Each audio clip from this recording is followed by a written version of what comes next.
You're all terminated. Effective immediately. The words cut through the conference room like a blade through silk. Sharp. Final. Irreversible. Naomi Cross stood at the head of the mahogany table, her cream blazer wrinkled from 3 hours on a plane, her first-class ticket still folded in her right hand, like evidence at a crime scene. The ticket that had started everything. Seat 1A, Atlantic Airways Flight 447, paid in full, denied on sight. Around the table, 9 board members sat frozen in their leather chairs. Some gripped the armrests.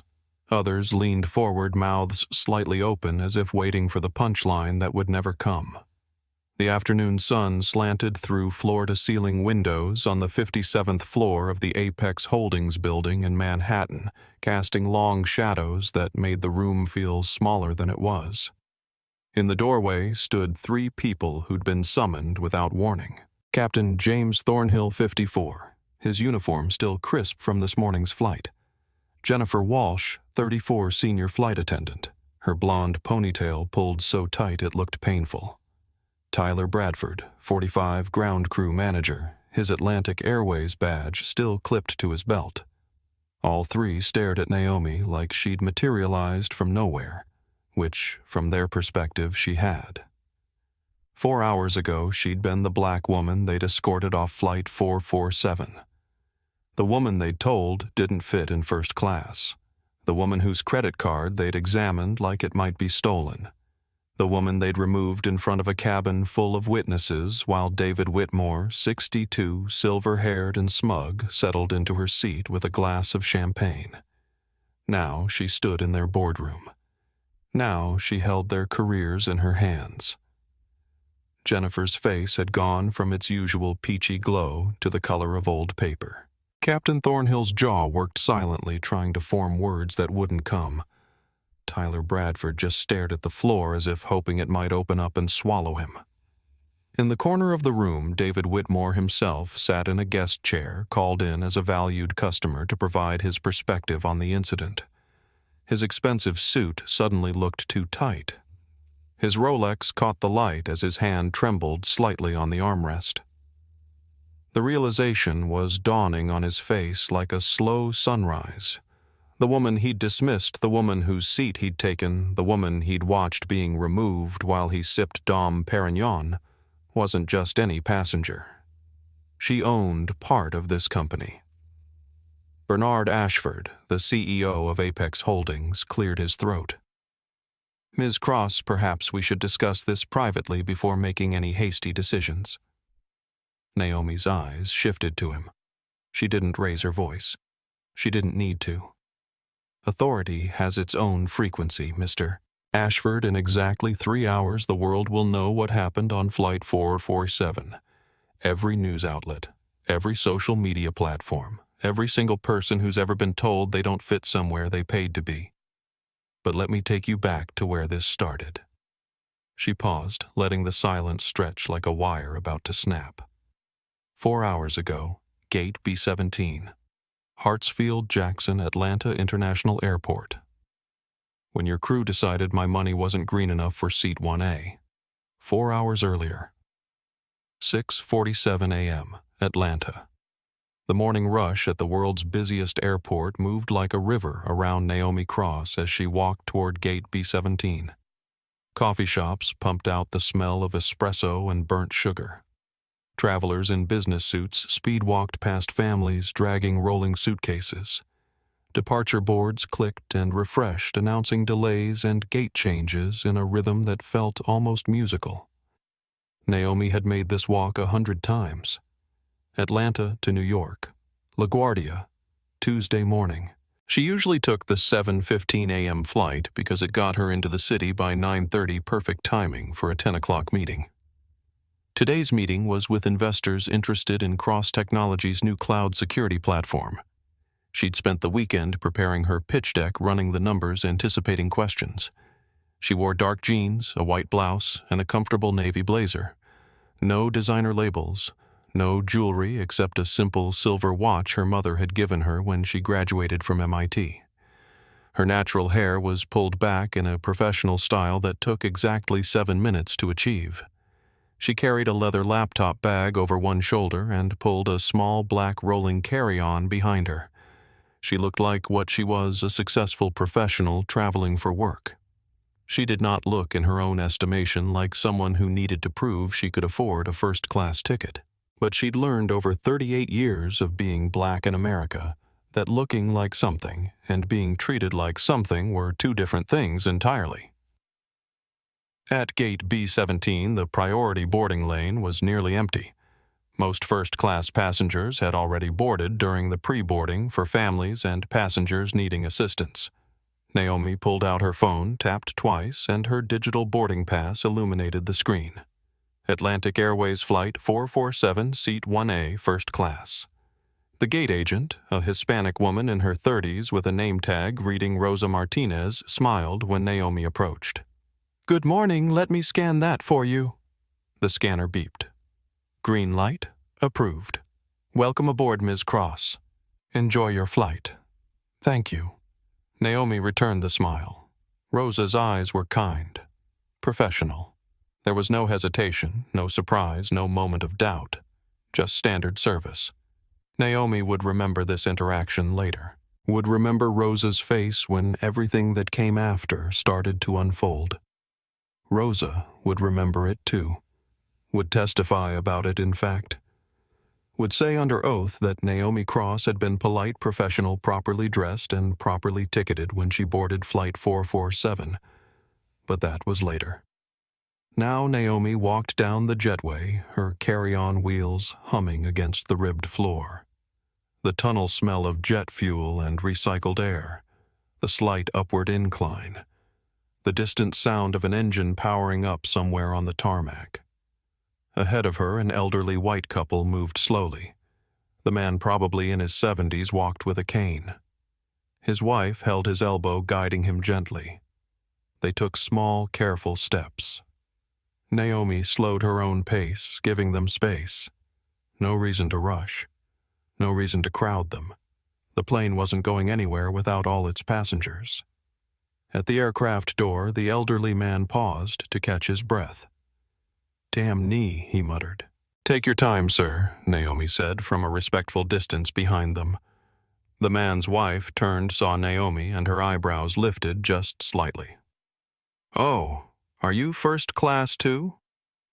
The question wasn't rude exactly, but it wasn't neutral either. There was surprise in it, a kind of reflexive shock that someone who looked like Naomi might be headed to the same cabin as them. "Yes, ma'am," Naomi said evenly. "Well." The woman's smile was tight, the kind that didn't reach her eyes. "Good for you. Good for you." As if Naomi had won something instead of purchased something.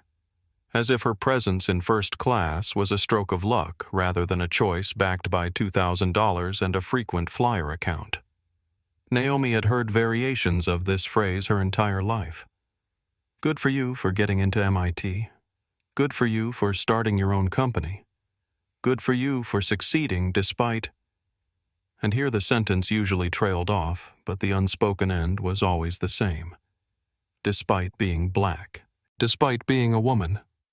Despite not being what we expected. She didn't respond. Just waited while the elderly couple turned left into the first-class cabin. Then she followed her carry-on, bumping gently over the threshold where jetway met aircraft. And that's when it started. A flight attendant stood at the door, young, maybe 26, with warm brown eyes and a name tag that read Carlos Reyes. He smiled as Naomi entered. "Good morning, welcome aboard." His smile was genuine, not performative, not surprised, just welcoming. Naomi made a mental note of his name. Carlos. In a few hours, she'd be very glad she remembered it. "Good morning," she replied and stepped into first class. The cabin hit her with that specific luxury that premium seating always had. Cream-colored leather seats arranged in a 2-2 configuration. Real wood paneling along the walls, not the plastic imitation you saw in economy.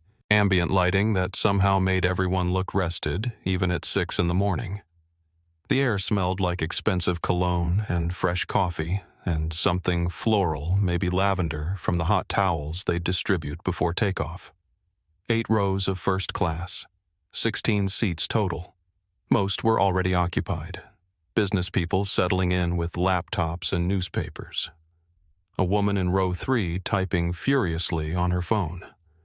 The elderly couple from the jetway making their way slowly to row 5. Naomi's seat was in row 1, left side. Window, seat 1A. The best seat on the plane if you cared about such things. First to board. First to deplane extra legroom closest to the front galley for fastest service. She'd selected it specifically 3 weeks ago when she'd booked the flight, paying an extra $85 for the premium position. She located the row and stopped. Someone was already sitting in 1A. A white man, probably early 60s, with carefully styled silver hair and a navy suit that probably cost more than most people's monthly rent. He'd already made himself comfortable. His carry-on and Hermes bag Naomi recognized from its distinctive orange and brown pattern was stowed in the overhead bin. His shoes were off expensive Oxford loafers positioned neatly under the seat in front of him. He held a crystal champagne flute in his left hand, already a third empty. The Wall Street Journal was spread across his lap, open to the business section. He looked in every possible way like someone who fit exactly where he was. Naomi checked her phone again. Boarding pass still showed seat 1A. No mistake. She took a breath, kept her voice friendly, and approached. "Excuse me, sir. I think there might be a seating mix-up. This is my assigned seat." The man looked up from his newspaper. His eyes traveled from her face to her laptop bag to her rolling carry-on to her comfortable flats, then back to her face. The scan took maybe 3 seconds. 3 seconds in which Naomi felt herself being appraised, categorized, and found wanting. She'd felt this look before, countless times. In department stores where security had followed her. In conference rooms where clients had assumed she was someone's assistant. In restaurants where hosts had tried to seat her near the kitchen. It was a look that said, "You don't match my expectations for this space." "I sit here every Tuesday and Thursday," the man said, returning his eyes to his newspaper as if the matter was settled. "You must be mistaken." His tone was casual, not angry, not even particularly rude, just certain. The certainty of a man who'd spent his whole life being told yes and had forgotten that no was even possible. Naomi felt the familiar warmth start in her chest, the warmth that came from a lifetime of moments exactly like this one. But she kept her voice level. "I have seat 1A confirmed on my boarding pass. Would you mind checking yours?" The man, still not looking up, took a slow sip of his champagne. Set the glass down with deliberate care in the holder beside his seat. Finally, with visible reluctance, he lifted his eyes to meet hers. "Young lady," he said, and that phrase, young lady, carried more condescension than most full sentences. "I've been flying this route for 6 years. I'm a Diamond Premier Elite member. They hold this seat for me." "I understand you may have an arrangement," Naomi said, each word measured, "but I purchased this specific seat 3 weeks in advance. I have confirmation right here." She turned her phone screen toward him, displaying her boarding pass clearly. Seat 1A. He barely glanced at it. "System error. Happens all the time with online bookings. Talk to the gate agent. I'm sure they can sort you out with another seat." Sort you out. As if she were a problem to be solved. A glitch in his routine. Behind Naomi, another passenger cleared his throat impatiently. A white man in his 40s, already holding his own boarding pass, annoyed at the holdup. "Excuse me," he said, not quite polite. "Some of us are trying to get to our seats." Naomi stepped aside slightly, letting him pass, but didn't move away from row 1. She looked back at the silver-haired man who had returned his attention to the Wall Street Journal as if she'd already left. "Sir," she said, her patience beginning to fray around the edges, "I'd really appreciate if you could just verify your boarding pass. I'm certain there's been a mistake, but I'd like to resolve it before takeoff. There's no mistake on my end. He turned a page of his newspaper, the paper crinkling loudly. I've sat in this seat every week for 6 years. I have an understanding with Atlantic Airways. Now, if you'll excuse me, you're blocking the aisle and other passengers are trying to board. An understanding. An arrangement. These words that meant rules apply to other people, not to me. Naomi was about to respond when she heard footsteps approaching from behind, heard a voice that carried just enough authority to make people turn. Is there a problem here? Naomi turned to see a flight attendant approaching. A woman, maybe 34, with blonde hair pulled into a bun so tight it looked painful. Her makeup was immaculate. Her uniform was crisp. Her name tag read, Jennifer Walsh, Senior Flight Attendant. And her eyes, Naomi noticed immediately, were already slightly narrowed, already making assumptions about who was causing the disruption. Yes, Naomi said, keeping her tone professional. This gentleman is sitting in my assigned seat. Jennifer looked at the silver-haired man, then at Naomi, then back at the man. The calculation happened in her eyes instantly. Older white man in expensive suit, comfortable and settled, clearly irregular. Younger black woman in casual business attire standing in aisle with a carry-on, clearly not a familiar face. Decision made. Mr. Whitmore is one of our most valued Diamond Premier Elite members, Jennifer said, as if this explained everything. As if elite status was a trump card that beat confirmed seat assignments. I'm sure we can find you another excellent seat. So, the man had a name. David Whitmore. Naomi filed it away. I don't want another seat, Naomi said, her voice still level, but now with an edge of steel. I want the seat I paid for. 1A. Jennifer's professional smile tightened. Ma'am, please don't make this difficult. There it was. That word. Difficult. The word they always used when someone had the audacity to expect what they'd paid for. Difficult. As if asking for basic fairness was an act of aggression. I'm not making anything difficult, Naomi replied. I'm standing here with a confirmed boarding pass for seat 1A, asking why someone else is sitting in it. That seems like a reasonable question. Let me see your boarding pass. Naomi handed over her phone. Jennifer took it, looked at the screen. Really looked this time. Naomi watched the micro-expressions flicker across Jennifer's face. Saw the moment when Jennifer registered that the boarding pass was legitimate. Seat 1A. Confirmed. Paid in full.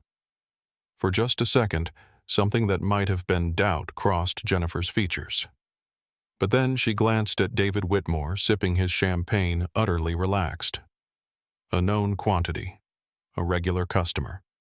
Someone who made her job easier by always being pleasant and tipping well and never causing problems. And she looked at Naomi. An unknown. A potential complaint. A disruption to the smooth operation of her cabin. Jennifer's face hardened. Decision reinforced. There seems to be a system error, she said, echoing David's earlier words. These things happen with online bookings. Mr. Whitmore has been a loyal customer for years, and we have an arrangement for his preferred seating. I can offer you seat 3C, also a window seat, and we'll credit your account 15,000 bonus miles for the inconvenience. Inconvenience. The word felt like a slap. This wasn't an inconvenience. This was theft. Polite, smiling theft, but theft nonetheless. That's not an inconvenience, Naomi said quietly. That's you taking what I paid for and giving it to someone else. I selected 1A specifically. I paid $2,184 for this ticket for this seat. I'm not interested in compensation for giving up what already belongs to me. Around them, other passengers were starting to notice, starting to watch, starting to pull out phones. David Whitmore set down his newspaper with a sigh of theatrical patience. He looked at Naomi the way someone might look at a child throwing a tantrum in a grocery store. Pitying, exhausted, slightly amused. "Look," he said clearly, "there's been some kind of error with your booking. But I've had this arrangement with Atlantic Airways for years. I think we all know how this should be resolved. You take another seat, they give you some miles, everyone's happy. Why make this into something it doesn't need to be? Something it doesn't need to be." Translation: why make this about what it's actually about? What this needs to be, Naomi said, looking directly at him, is that I sit in the seat I paid for. That's all. That's the entirety of what this needs to be. A woman in row 2, white, early 40s, with auburn hair and intelligent eyes, looked up from her laptop. She'd been watching. She spoke up, her voice carrying clearly through the cabin. "Excuse me, but she's showing you a legitimate boarding pass. Shouldn't you be asking to see his boarding pass, too?" Jennifer turned sharply toward the woman. "Ma'am, this doesn't concern you." "It concerns all of us," the woman replied. "We're all watching this happen. And what I'm seeing is that you're taking her word that she has the wrong seat without checking if he has the right one." The woman was right. Jennifer hadn't asked David for any documentation, hadn't asked him to prove his claim, had simply believed him because... Why? Because he was David Whitmore Diamond Premier Elite, because his suit was expensive, because his skin was white. Jennifer's face flushed. "Ma'am, I've offered a very generous solution. If you continue to be difficult about this, I'll have to ask the captain to address the situation." Difficult. That word again. The universal code for your not accepting our unfairness quietly enough. "I would appreciate speaking with the captain," Naomi said, "because I'd like someone to explain to me clearly why Mr. Whitmore's claim to this seat is being taken at face value while mine, despite documentation, is being dismissed." David stood up abruptly, all pretense of patience evaporating. "This is ridiculous. I sit here every week. Every single week. I'm not giving up my seat to some random passenger who clearly doesn't understand how premium cabin service works." Some random passenger. The phrase hung in the air like smoke. "Random," Naomi repeated softly. "Is that what I am? Not a confirmed ticket holder, not a paying customer, just random." "You know what I mean," David said, but his face suggested he was starting to realize how his words sounded. "Do I?" Naomi asked. "Please, explain what you mean. I'd love to hear it." Silence. David's mouth opened, closed. Whatever word had been on his tongue, he'd swallowed it. But everyone in the cabin knew what that word might have been, what category he'd almost named out loud. Jennifer stepped between them, physically inserting herself into the space. "Both of you, please. Let's all take a breath." "Ma'am," she looked at Naomi, "I'm asking you one final time. Will you accept alternative seating? No. Then I'll need to call the captain. Please do." Jennifer pulled out her phone, spoke into what looked like a communication app. Her voice was low, but Naomi caught the words, "Captain Thornhill. We have a situation in first class. Passenger refusing to comply with crew instructions. Passenger refusing to comply." That's what Naomi had become in Jennifer's narrative. Not a passenger with a legitimate complaint. Not a customer being treated unfairly. A problem. A refusal. A disruption. More passengers were boarding now, squeezing past the confrontation in the aisle. Some looked annoyed at the delay. Some looked uncomfortable, like they sensed something wrong but didn't want to get involved. Some, Naomi noticed, had their phones out. Recording. A young couple, white, probably in their late 20s, wedding rings still shiny and new. The husband had his phone angled toward the scene. The wife whispered something to him. He nodded and tapped his screen. The little red light in the corner indicated he'd started recording video. An older black man in row 4, maybe 65, lowered the magazine he'd been reading. His eyes found Naomi's. Something passed between them. Recognition. Understanding. He knew exactly what was happening here. Had probably seen it happen in one form or another countless times before. Carlos, the young flight attendant who'd greeted Naomi at the door, appeared from the front galley. He'd been listening, watching. His face showed distress, like he wanted to say something but didn't have the authority or the courage to contradict his senior colleague. Jennifer noticed him. "Carlos, I've got this. Go check that the rear cabin is boarding properly." Carlos hesitated. His eyes met Naomi's for just a second. She saw the apology there, the recognition that this was wrong. But he was junior, new, probably still in his probationary period. Speaking up could cost him his job. He left. Jennifer turned back to Naomi, her expression now fully hardened into bureaucratic authority. "Ma'am, the captain is on his way. I'm giving you a final opportunity to make this easy. Accept seat 3C or face the possibility of being removed from the flight entirely." There it was, the threat that had been hovering under everything since this started. Comply or be removed. Give up what's yours or lose everything. Naomi looked at Jennifer. At David Whitmore, still standing, still holding his champagne glass, still utterly confident he would win this. At the other passengers watching. At the phones recording. She thought about her mother, Diana, who'd worked 3 jobs and still found time to teach Naomi that respect wasn't negotiable. Who'd told her over and over, don't let them make you small. Don't let them convince you that your worth is up for debate. She thought about every black girl who'd be on a plane someday who'd pay for a seat and wonder if she'd have to fight for it. She thought about the fact that it was November 17th, 2025, and apparently some battles from 1955 still needed fighting. "I'll wait for the captain," Naomi said. Jennifer's expression tightened. She spoke into her phone again.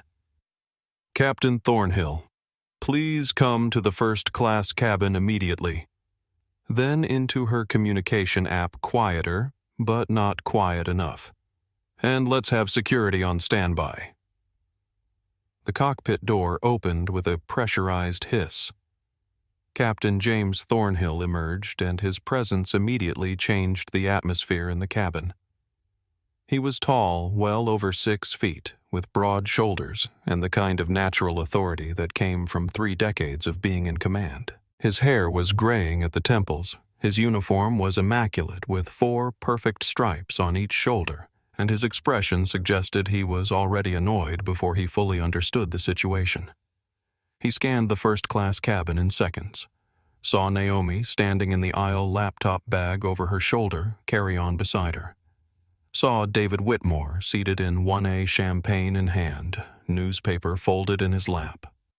Saw Jennifer with her arms crossed, her body language screaming vindication at having called for backup. Saw the phones, multiple phones, pointed at the scene, and made his assessment. What's the problem here? His voice was deep, used to being obeyed, used to ending conflicts simply by arriving. Jennifer jumped in immediately, speaking fast, establishing her narrative first. "Captain, this passenger is refusing to follow crew instructions. She's claiming that seat 1A is hers, but Mr. Whitmore, as you know, has an arrangement for that seat. I've offered alternative seating and compensation. She's refused both and is now delaying departure." Naomi opened her mouth to defend herself, but Captain Thornhill held up one hand. "Stop. Ma'am, I'm going to need you to lower your voice." "My voice is at normal volume," Naomi said. "I haven't raised it once." "Ma'am." His tone got harder, flatter. "I'm the captain of this aircraft. When my crew tells me there's a disruptive passenger, I trust their judgment. Now, are you going to cooperate, or do we have a problem?" The bias was so casual, so automatic, that it almost took Naomi's breath away. He hadn't asked what happened. hadn't asked to see her boarding pass, hadn't asked David to verify his claim to the seat. He'd simply walked out, looked at the scene, decided who was the problem, based on who looked like they fit and who looked like they didn't, and made his ruling. 30 seconds. That's all it had taken for Captain James Thornhill to decide that Naomi Cross was the issue. Captain Naomi said, forcing her voice to stay measured, "I'd like to show you my boarding pass." "That won't be necessary. Jennifer has already reviewed the situation. Jennifer has not checked Mr. Whitmore's boarding pass. She's taken his claim at face value while questioning mine despite documentation." Captain Thornhill's expression didn't change. Mr. Whitmore is a Diamond Premier Elite member and a valued regular on this route. I've known him for years. If he says this is his seat, I believe him. The woman from row 2, the one with auburn hair who'd spoken up earlier, stood up. "Excuse me, Captain, but I've been watching this entire interaction from the beginning. This woman has been completely polite. She has a legitimate boarding pass for 1A. She showed it to your flight attendant. All she's asking for is the seat she paid for. This isn't right." Captain Thornhill turned to her. His face was still set in its professional mask, but Naomi saw something shift in his eyes when he looked at the woman. She was white, well-dressed, clearly educated, professional, harder to dismiss. "Ma'am, I appreciate your input, but this is a crew matter. I'm going to have to ask you to sit down." "This is a fairness matter," the woman said. "And as a passenger on this flight, I have a right to voice concern when I see another passenger being treated unjustly." Ma'am, Captain Thornhill's voice took on a warning tone. "If you continue to interfere, you'll be considered disruptive as well." The threat landed. The woman hesitated. Naomi saw the calculation happen in her eyes, the same calculation every person makes in moments like this. Is this my hill to die on? Will speaking up help? Or will it just get me removed too? She sat down, but she kept her phone out, still recording. The older black man in row 4 cleared his throat. "Excuse me, Captain. My name is Kenneth Wright. I'm a retired attorney, and I've witnessed everything that's happened here. What's taking place is discrimination. Clear and documented discrimination. I will be willing to testify to what I've seen." Captain Thornhill looked at Kenneth. Another witness. Another complication. His shoulders tensed. "Sir, please sit down, or you'll be asked to deplane as well." Kenneth met Naomi's eyes, held her gaze. 30 years of civil rights law in that look, 30 years of fighting these exact battles. He sat down slowly, but before he did, he said clearly, loudly enough for the entire cabin to hear, "My name is Kenneth Wright. I am a witness. I have seen everything." Captain Thornhill turned back to Naomi. His patience, which had been thin to start with, was now completely gone. "Ma'am, final opportunity. Accept the alternative seating that's been offered, or we will be forced to call security to remove you from this aircraft." Naomi looked at seat 1A. Her seat. The seat she'd selected 3 weeks ago. The seat she'd paid an extra $85 to reserve. The seat where David Whitmore now sat. His champagne refilled his face, showing the smug certainty of a man who'd always won these battles because the system was built to let him win. She thought about compliance, about taking 3C and swallowing the injustice and getting to her meeting in New York and moving on with her day, about choosing peace over principle. She thought about her mother's voice. Never let them make you smaller than you are. Never let them convince you that your worth is up for debate. She thought about every video she'd seen of black people being dragged off planes, thrown to the ground, humiliated in front of crowds, all for the crime of expecting equal treatment. She thought about the phones recording right now, about how this moment would be documented, about how she needed to be very, very careful because she knew that if she showed any anger, any volume, any emotion at all, the narrative would shift. She'd become the aggressive one, the threatening one, the one who needed to be subdued. So she kept her voice perfectly level, perfectly calm. "Captain, I have a confirmed reservation for Seat 1A. I have documentation. All I'm asking is that you verify both boarding passes before deciding who stays and who goes. That's not an unreasonable request. That's basic fairness. This isn't about fairness. This is about flight operations and following crew instructions. Then show me the instruction that says elite members can take confirmed seats from other passengers." Captain Thornhill's face reddened. "Ma'am, you're being deliberately difficult. I'm being deliberately persistent in asking for what I paid for. If you see those as the same thing, that's the problem." The captain pulled out his radio. "Jennifer, call security to gate B17. Jennifer already had her phone out. She spoke into it, her voice carrying through the now silent cabin security needed at gate B17. Passenger removal. Female black, approximately 35 to 40. Potentially aggressive. Potentially aggressive. Naomi hadn't raised her voice once. Hadn't made a single threatening move. Had simply stood in an aisle holding a boarding pass asking for a seat. But Jennifer had called security, had specified her race, had labeled her as potentially aggressive. Every black person in that cabin felt those words land like stones. Naomi closed her eyes for just a second, felt the weight of every year of her life compress into this moment. Every time she'd been followed in a store. Every time someone had clutched their purse in an elevator. Every time she'd been told in 1,000 small ways that she didn't fit. When she opened her eyes, her voice was quiet, but absolute. "Call whoever you need to call. But everyone here is watching, everyone recording is documenting. When this is over, when the truth is clear, every person who participated in this will have to answer for it." Captain Thornhill stared at her. And maybe, just maybe, some small part of him wondered if he'd misjudged this situation. But it was too late. Security was already on the way. 2 airport security officers arrived 4 minutes later. 4 minutes during which Naomi stood in the aisle motionless while other passengers squeezed past her to reach their seats. 4 minutes during which Jennifer made a show of helping David Whitmore with his newspaper, refilling his champagne, doing everything possible to demonstrate that he was the valued customer, and Naomi was the problem. 4 minutes during which phones recorded every second. The security officers entered through the forward door. The first was a black man, probably late 30s, with kind eyes and a name tag reading M. Johnson. The second was a Hispanic woman, early 30s, her expression professional and neutral.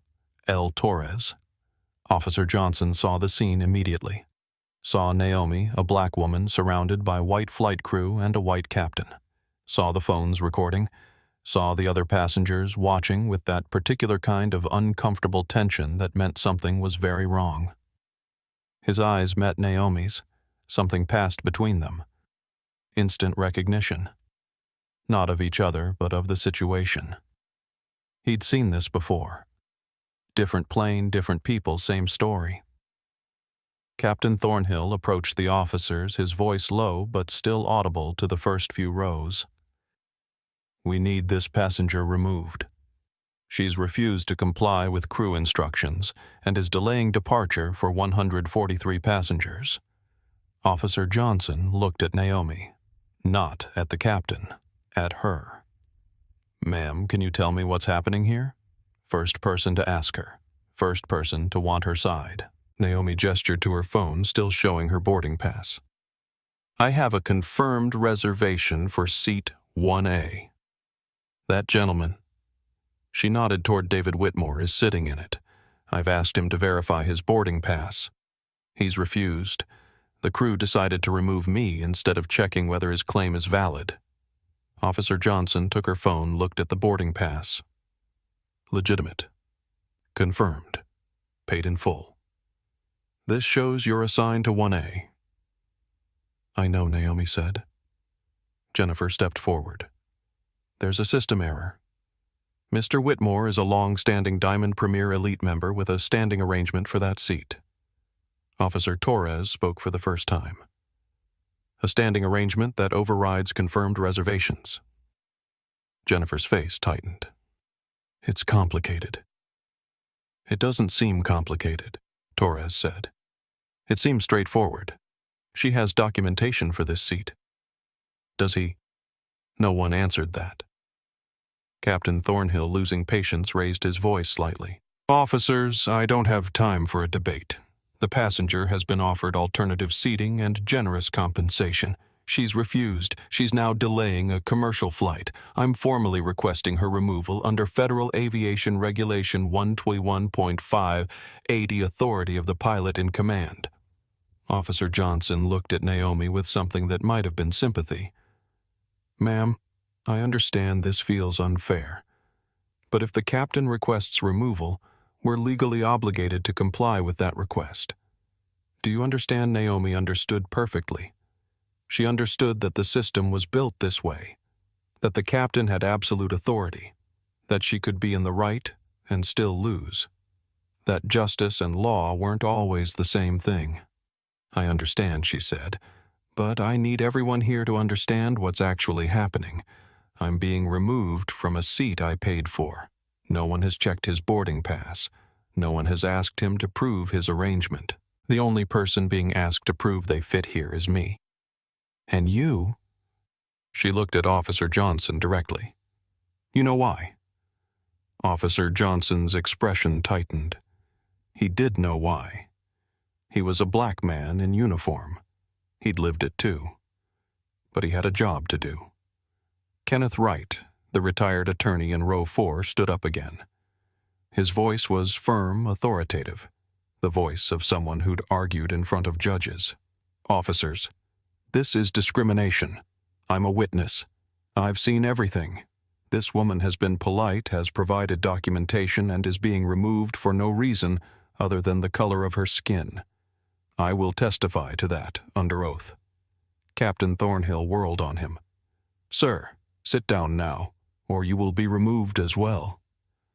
Kenneth looked at Naomi, made a calculation, sat down slowly, but not before saying loud and clear, My name is Kenneth Wright. I'm retired, but still a licensed attorney in Georgia. I'm a witness. Everyone should note that. The woman from Row 2, the one with auburn hair, spoke up. I'm Sandra Price. I'm recording everything on my phone. I'm also a witness.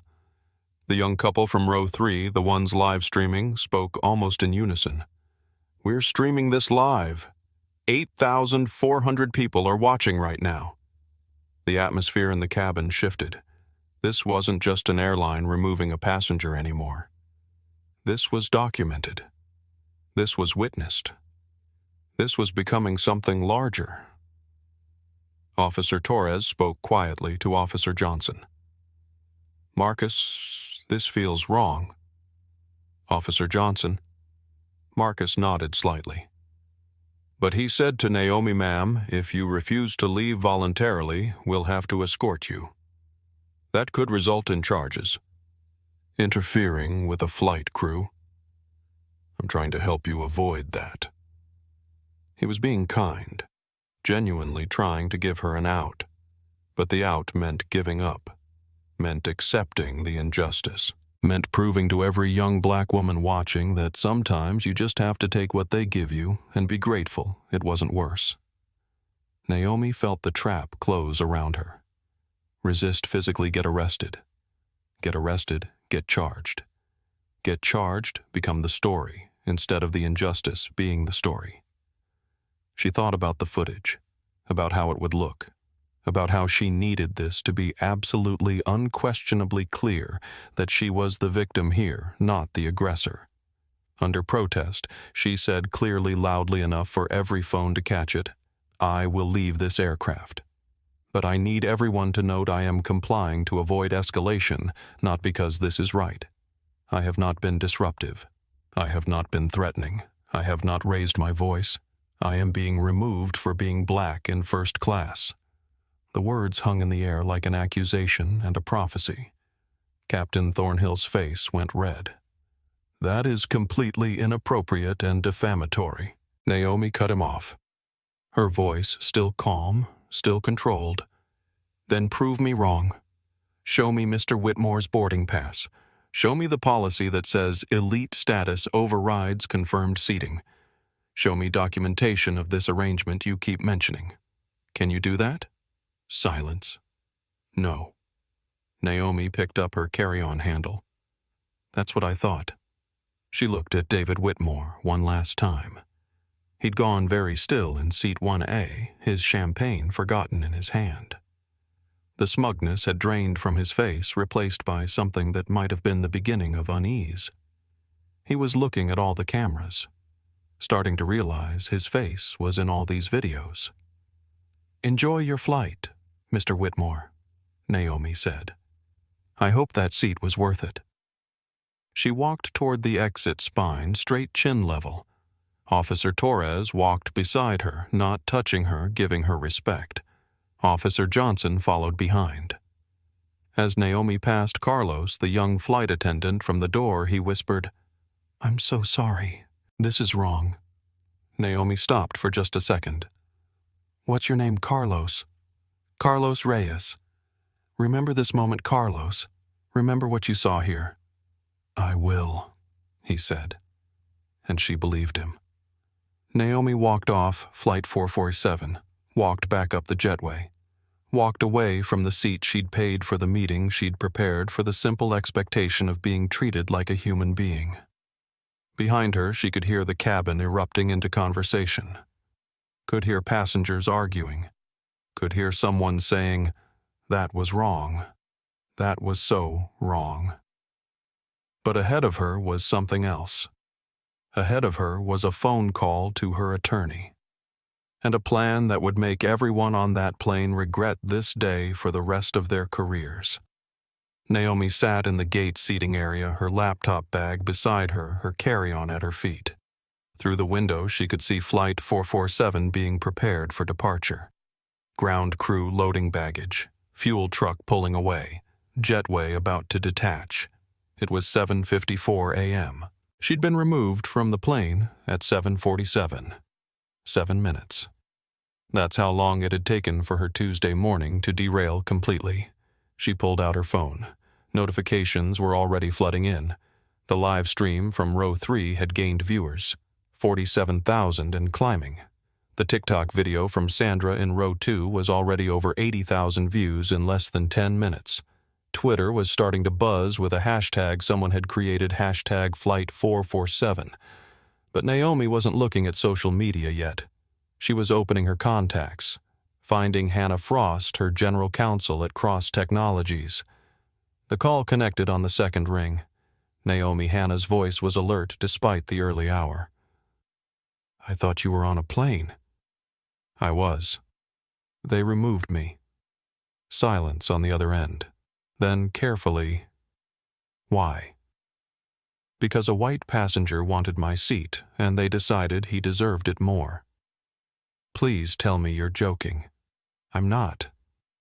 "And Hannah, it's all on video, multiple angles. It's already going viral." She could hear Hannah moving, probably sitting up in bed, probably already reaching for her own laptop. "Tell me everything, every detail." Naomi walked her through it. The initial confrontation with David Whitmore, Jennifer Walsh's immediate bias, Captain Thornhill's automatic assumption that Naomi was the problem, the security call, the removal. When she finished, Hannah was quiet for a moment. Then Naomi, "This is bad. For them, I mean. This is very, very bad for Atlantic Airways." "I know. Do you want to sue? Because we can sue. We can sue them into next year. I want to do more than sue.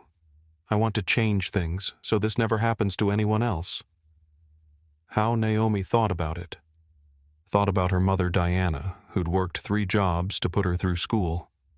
Diana, who'd never flown first class in her life, but had taught Naomi that respect wasn't about where you sat. It was about refusing to accept being treated as less than human. She thought about being 9 years old at the community pool, feeling eyes on her the entire time. About being 14, being followed through a department store by security. About being 17, having to retake a test to prove she hadn't cheated. about being 22 at MIT walking into the computer science building and being asked if she was looking for someone, about building Cross Technologies from $50,000 in savings into a company valued at $2.3 billion, about creating jobs for 400 people, about proving every single person wrong who'd ever told her she didn't fit, and still, at 38 years old, still having to fight for a seat on an airplane. "Hannah," she said, "pull Atlantic Airways corporate structure. Find out who owns them. Find every shareholder, every board member, every executive. I want to know who's responsible for this culture. You're thinking about going after the whole company. I'm thinking about accountability. They didn't just kick me off a flight. They've been doing this. There's a pattern. I can feel it. And we're going to expose it." Hannah was silent for a moment. Then, "Okay. Give me an hour. I'll pull everything I can find. One more thing. Find discrimination complaints filed against them. I want to see if this has happened before. Naomi, those are usually sealed, then find a way to unseal them. I'm not just fighting for me anymore. I'm fighting for everyone who's been told they don't fit." After she hung up with Hannah, Naomi called her VP of Communications, Elena Rodriguez. Elena answered immediately. "Boss, I just saw the video. Are you okay? I'm fine. But Atlantic Airways won't be. I need you to monitor social media.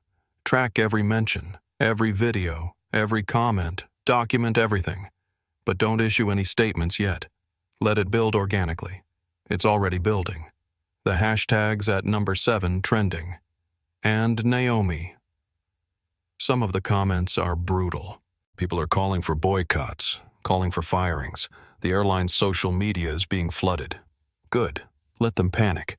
I want them to feel the heat before I make my move. Rosa Martinez, the gate agent who'd scanned Naomi's boarding pass, approached hesitantly. "Ms. Cross, I'm so sorry about what happened. Your boarding pass was valid. I scanned it myself. What they did was wrong." Naomi looked up at her. "Rosa, in your experience working this gate, have you seen this happen before?" Rosa hesitated, looked around, lowered her voice. "Yes. Not often, but yes. Usually it's elite members claiming seats that aren't theirs.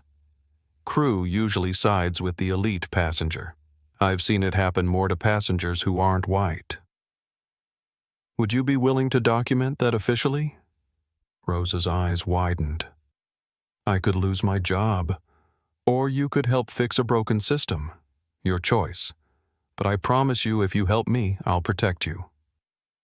Rosa thought about it. "Let me think about it, but Ms. Cross, I hope you sue them. I hope you win." Kenneth Wright. The retired attorney from row 4 found Naomi 10 minutes later. He'd gotten off the plane, deliberately missed his flight. "Ms. Cross, I wanted to give you my contact information. I saw everything that happened. I'd like to help in any way I can." Naomi took his card. Kenneth Wright, attorney at law, retired but still listed with the Georgia Bar. "Why did you get off the plane?" she asked. "Because some things are more important than being on time. I'm 67 years old. I marched in Selma. I fought for civil rights before you were born. And I watched you stand in that aisle with more composure than they showed you. And I thought, I'm not just going to be a witness who stayed silent." Naomi felt unexpected emotion rise in her throat. "Thank you.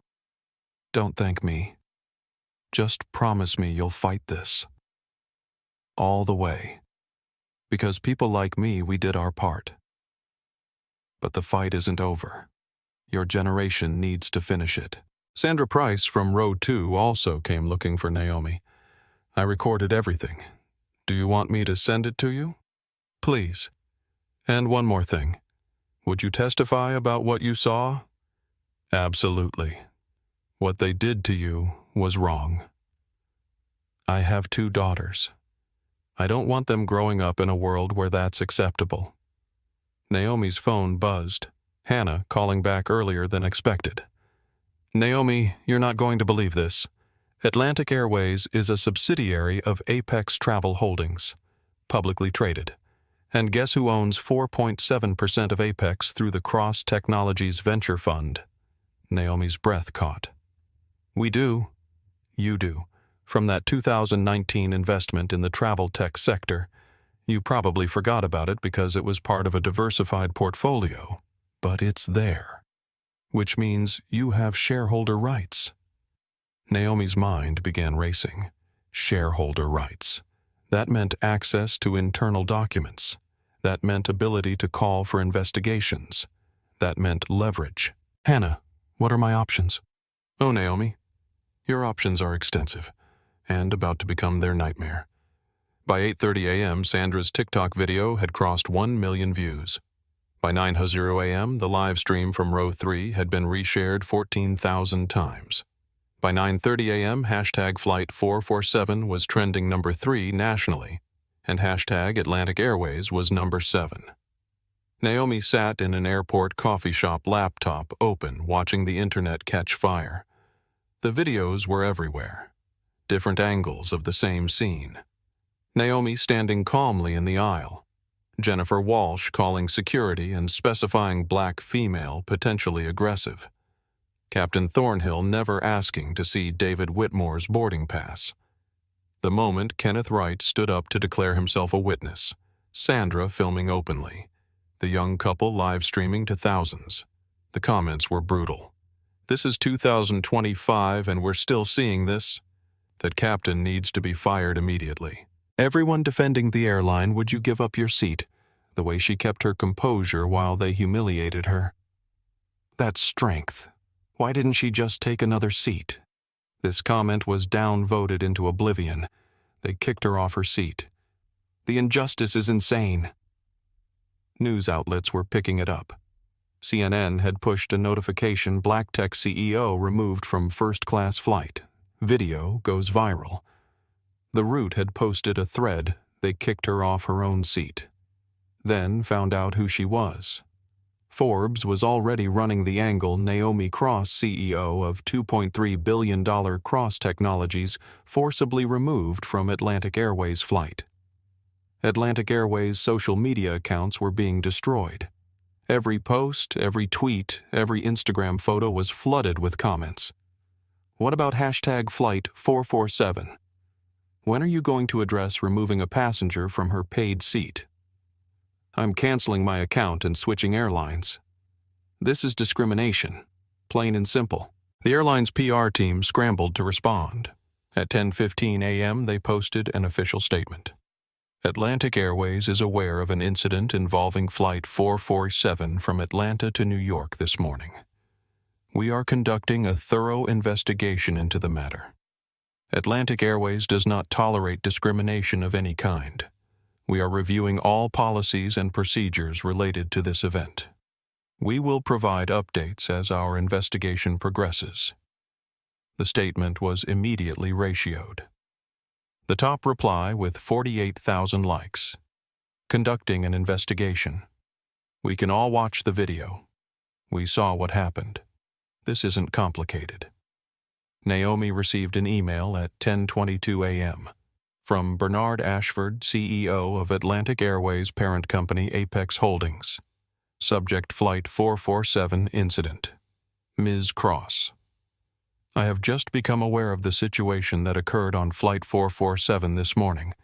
I want to personally apologize for your experience and invite you to discuss this matter directly with me. This does not reflect the values of Atlantic Airways or Apex Holdings.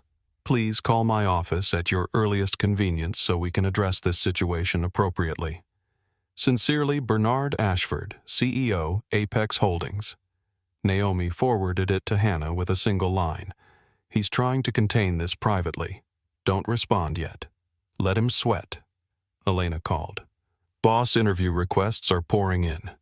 CNN, MSNBC, CBS, ABC, The New York Times, Washington Post. Everyone wants to talk to you. What do you want me to tell them? Tell them I'll make a statement soon, but not yet. I want Atlantic to make the first move. You're playing this perfectly. Every hour of silence from you makes them more nervous. That's the idea. The numbers kept climbing. By 11:00 a.m., the combined videos had 8 million views. The hashtag was trending #1 worldwide. Flight 447 had become a movement. Naomi arrived at Cross Technologies headquarters at 11:30 a.m. The building was a sleek glass structure in downtown Atlanta, 12 stories of innovation that she'd built from nothing. Her employees knew something had happened. Word had spread. As she walked through the lobby, people nodded with respect, tinged with concern.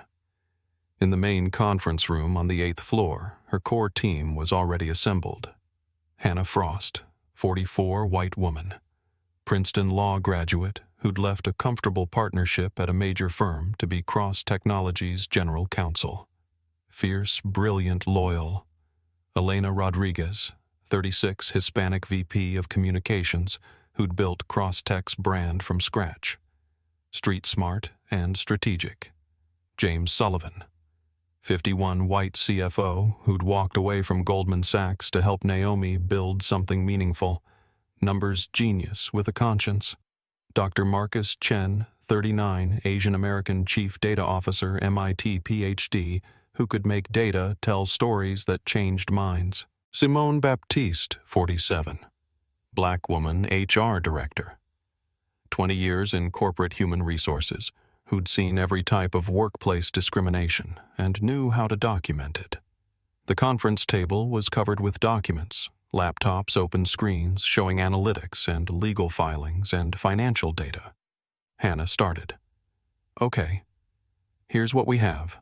Atlantic Airways is fully owned by Apex Travel Holdings. Apex is publicly traded, market cap $14.7 billion. Through your 2019 venture investment in travel technology, Cross Technologies owns 4.7% of Apex. That's significant, James said. That's enough for real shareholder rights. You can demand board meetings, access internal documents, push for investigations. Hannah pulled up a document. More interesting, there are 47 pending discrimination complaints against Atlantic from the past 3 years. 47. All settled quietly with non-disclosure agreements. None went to litigation. None made the news. Naomi felt anger rise in her chest. They've been paying people to stay quiet. Exactly. And those NDAs probably unenforceable if we can prove a pattern of civil rights violations. Silencing victims of discrimination is itself illegal. Elena shared her screen. Social media update. The videos have passed 8 million combined views. Sentiment analysis, 78% supporting you, 14% defending the airline, 8% saying you should have accepted another seat. What about the airline's stock? James pulled up a chart. Apex Holdings opened at $142 a share this morning. It's currently at $136.50. That's down 3.8%. Market cap loss of approximately $560 million. Naomi let out a low whistle. In 4 hours. In 4 hours. Investors are panicking. If this continues, shareholders will demand heads roll. Dr. Chen had been working quietly on his laptop. He looked up. I've been running an analysis. I scraped social media mentions of Atlantic Airways discrimination complaints over the past 5 years. Found 147 public complaints with similar patterns to what happened to you. 89 involved passengers of color being reseated or removed. 23 specifically mentioned first-class disputes with elite members taking assigned seats. He pulled up another screen. And I cross-referenced the elite passengers named in complaints. 12 names appear multiple times. David Whitmore. He's been named in 9 previous incidents. The room went quiet. 9, Naomi said. David Whitmore has done this 9 times. 9 times that people complained publicly about. Probably more that went unreported. And Atlantic Airways knows. They've compensated passengers. They've moved people. but they never stopped him from doing it again. Simone spoke up, her voice hard with controlled anger. I pulled EEOC complaints from employees. Atlantic has 23 open investigations from their own staff. Flight attendants, ground crew pilots, all claiming racial discrimination in work assignments. She distributed printouts. Black flight attendants say they're put on less desirable routes. Hispanic ground crew say they're passed over for promotions. There's a cultural problem here, not just isolated incidents. Hannah leaned forward. So here's our strategy. We have shareholder rights. We can demand an emergency board meeting under Clause 14B to investigate discrimination. We need documented evidence of practices that harm company reputation or violate federal law. We have both. The viral videos are documentation. The stock drop is harm. The EEOC complaints are federal violations. How fast can we trigger it? Naomi asked. By law, they have to convene within 48 hours of formal request. But here's the aggressive move we demand it happens today. Emergency clause. We argue ongoing social media crisis constitutes emergency requiring immediate action. Naomi thought about her mother, about Diana's words. When you fight, fight smart. Use their rules against them. Make them answer for what they've done. Do it. I want that board meeting within 6 hours. They'll fight it. Let them. Every hour they delay is another hour of Flight 447 trending. Their stock will keep dropping. They'll fold. James nodded. I've been watching unusual trading. Someone's buying Apex stock on the dip. Big positions. Someone thinks this blows over. Naomi smiled. It wasn't a pleasant smile. They're wrong. Elena interrupted. One more thing. Sean King wants to talk to you. Ben Crump's office called. NOACP wants a statement. Schedule them for after the board meeting. I want resolution before I speak publicly. The team spent the next 2 hours building the case. Hannah drafted the emergency shareholder meeting request, citing specific clauses and attaching documentation. Elena prepared communications strategy. James ran financial projections showing how much more damage the stock could sustain. Dr. Chen compiled his data analysis into a presentation showing clear patterns of discrimination. Simone documented the EEOC complaints with careful legal precision. At 1:37 p.m., Hannah sent the formal request to Apex Holdings' board of directors. Subject line Emergency Shareholder Meeting Request under Clause 14B. The response came faster than expected. At 2:14 p.m., Hannah's phone rang. She put it on speaker. Ms. Frost, this is Gerald Matthews, General Counsel for Apex Holdings. We've received your emergency meeting request. This is highly irregular. It's also completely legal under your corporate bylaws, Hannah said. 4.7% ownership gives my client the right to call for emergency investigation into practices harming company reputation. Have you seen your stock price in the last hour? Silence on the other end, Mr. Matthews. You can agree to the meeting, or we can file this formally with the SEC and watch your stock drop another 5% while you argue procedure. Your choice. More silence. Then, what time? 4 p.m. Your headquarters. Conference room. Board attendance mandatory. That's less than 2 hours. Then I suggest you start making calls. We'll be there. Hannah hung up. Looked at Naomi. You sure you want to do this in person? We could do it virtually. Naomi stood up. No. I'm going there. I'm sitting in that room. I'm looking them in the eye. If they want to tell me I don't fit somewhere, they can do it to my face. What airline? Elena asked with a slight smile. Naomi returned it. Not Atlantic. While the team prepared for New York, Naomi sat alone in her office. 38th floor corner office, floor-to-ceiling windows overlooking Atlanta's skyline. On her credenza sat photos her mother Diana at Naomi's MIT graduation, her team at the Cross Technologies ribbon-cutting ceremony, Her company's logo, the one she'd designed herself, representing the intersection of innovation and accessibility.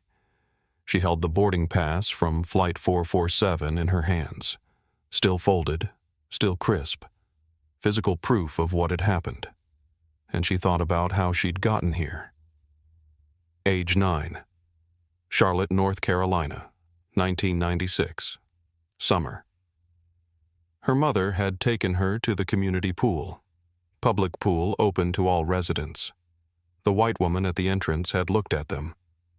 "This pool is for residents only." Diana had shown their resident card. "We live at 340 Brookshire." The woman's face had changed. "Oh, I didn't realize any residents lived there."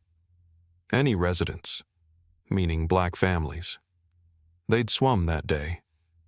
But Naomi had felt eyes on her the entire time. Her mother's posture had stayed straight the whole time, hadn't let the stares touch her composure. That night, Diana had sat 9-year-old Naomi down. "Baby people are going to question whether you fit in places. Their doubt says nothing about you. It says everything about them. Don't let them make you small." Age 14. Different memory, same lesson. Shopping for a homecoming dress. Department store in Charlotte. Security guard following them through the racks. Her mother had noticed, had stopped, had turned to face him.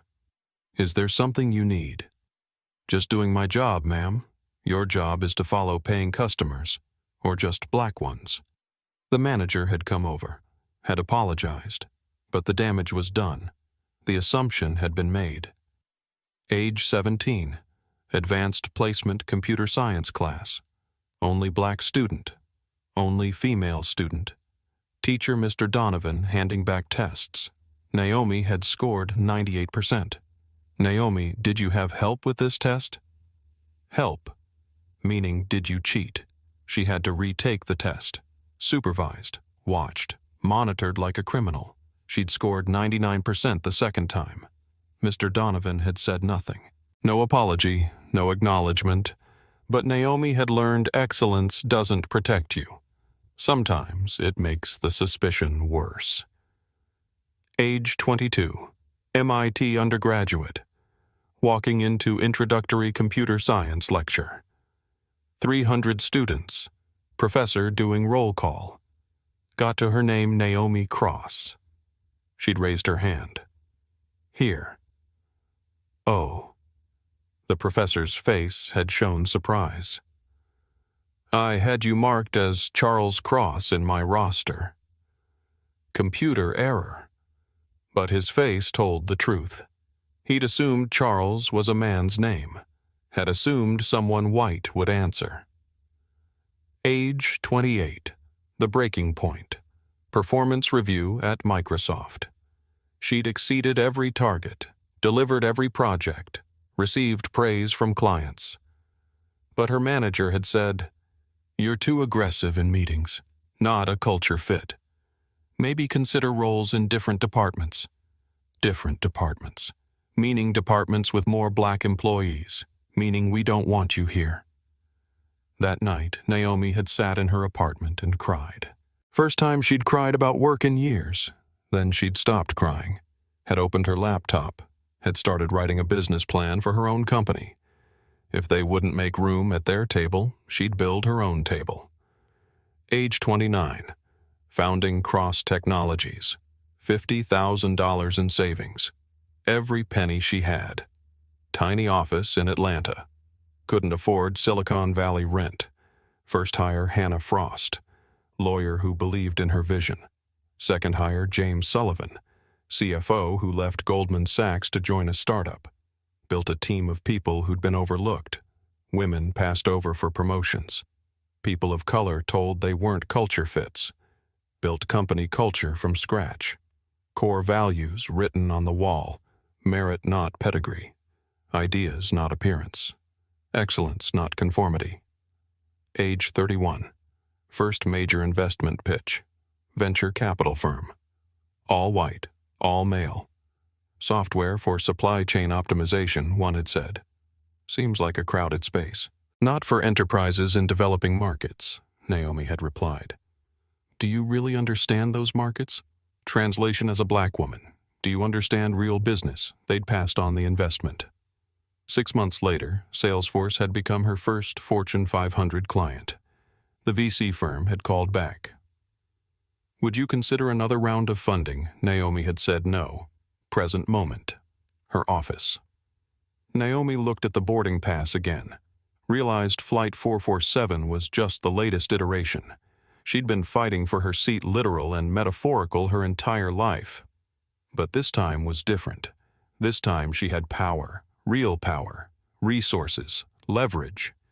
This time she could do something about it, not just for herself, for every black girl in AP computer science being accused of cheating, for every black woman in meetings having ideas stolen, for every black professional told they're not a culture fit, for everyone who'd been told in 1,000 small ways, this seat isn't for you. Her phone rang. Hannah. They agreed. Emergency board meeting at 4 p.m. Apex Holdings headquarters in New York. You need to be on a plane in 30 minutes if you want to make it. Naomi checked the time. 2:43 p.m. Book me the next flight. Not Atlantic. Already done. Delta. You're on the 315. First class. Seat 2A. Of course. Seat 2A. Same seat number, different airline. The symmetry was almost funny. She stood up, grabbed her laptop bag, looked at the boarding pass from Flight 447 one more time. Then she put it in her pocket. She was going to need it. Delta flight, 10:25 to New York. Boarding at Gate T4. The contrast started immediately. The gate agent, a black woman probably in her 50s, smiled with genuine warmth when Naomi approached. Ms. Cross, we've heard about what happened to you this morning. We're so sorry.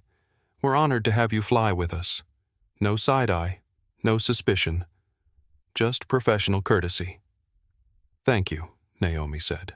And we've upgraded you to first-class complimentary. No charge. Just our way of saying we try to do better.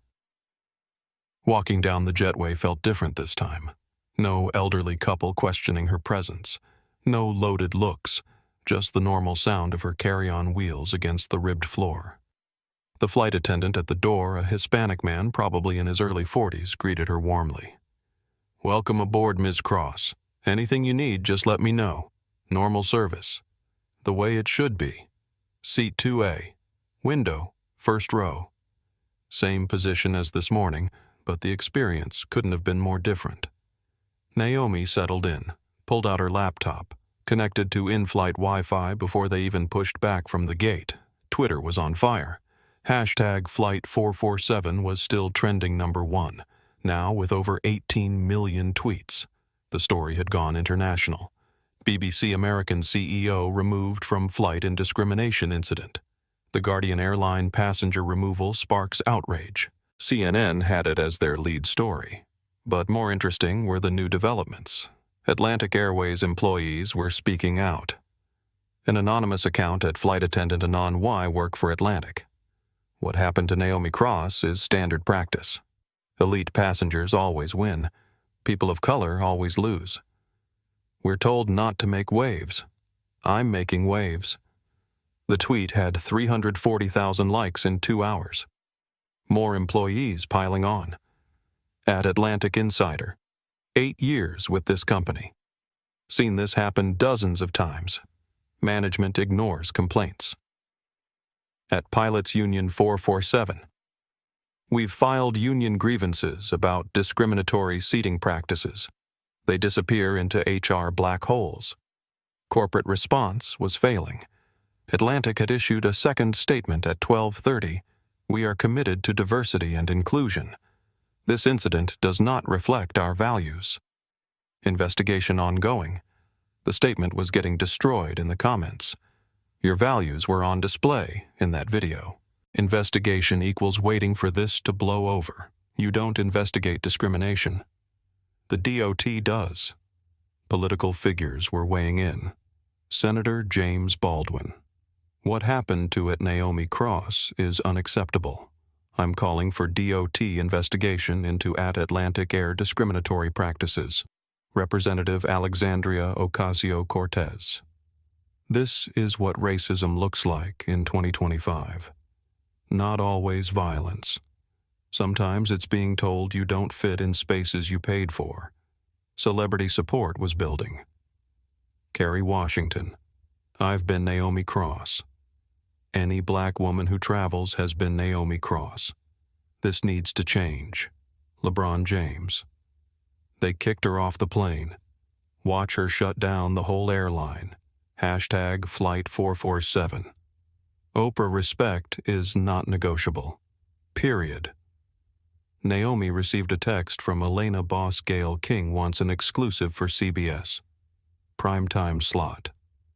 Your call, Naomi replied. After board meeting. If I have something to announce, she gets first interview. Another email from Bernard Ashford. Second attempt. Ms. Cross, I understand you're invoking shareholder rights. I want to resolve this directly before the board gets involved. This could damage both of us. Let's find a mutually beneficial solution. The board doesn't need to be involved in what could be handled privately. I'm prepared to offer significant compensation and policy changes. Please call. Naomi forwarded it to Hannah. He's trying to settle quietly. Don't respond. Hannah replied. Stock down 7% now. Shareholders calling for his head. He's panicking. Naomi smiled. Let them panic. She worked on the flight. Hannah had sent her prep documents. Board member profiles. Bernard Ashford, CEO, White 58. Vulnerable if stock keeps dropping. Victoria Chang, CFO, Asian American 52. Data-driven. Might be ally. Robert Thornton, COO, White 61. Old guard. Will defend status quo. Patricia Delgado. Chief Legal Officer, Hispanic 47. Risk averse. Will fear lawsuits. Michael Harrison, Board Chair, White 68. Former Delta CEO. Might understand PR disaster. Sarah Mitchell, Board Member White 55. HR expert. Could go either way. James Wilson, Board Member White 49. Investor rep. Only cares about stock price. 3 others, all white, all male, all over 60. Naomi's strategy was clear.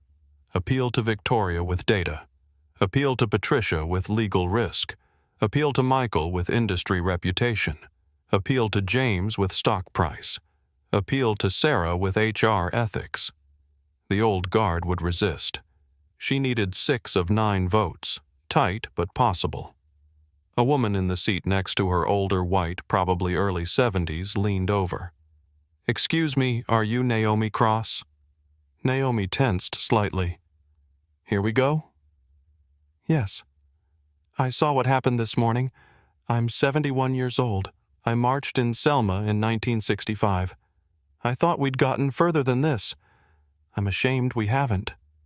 She handed Naomi a handwritten note. Thank you for not backing down.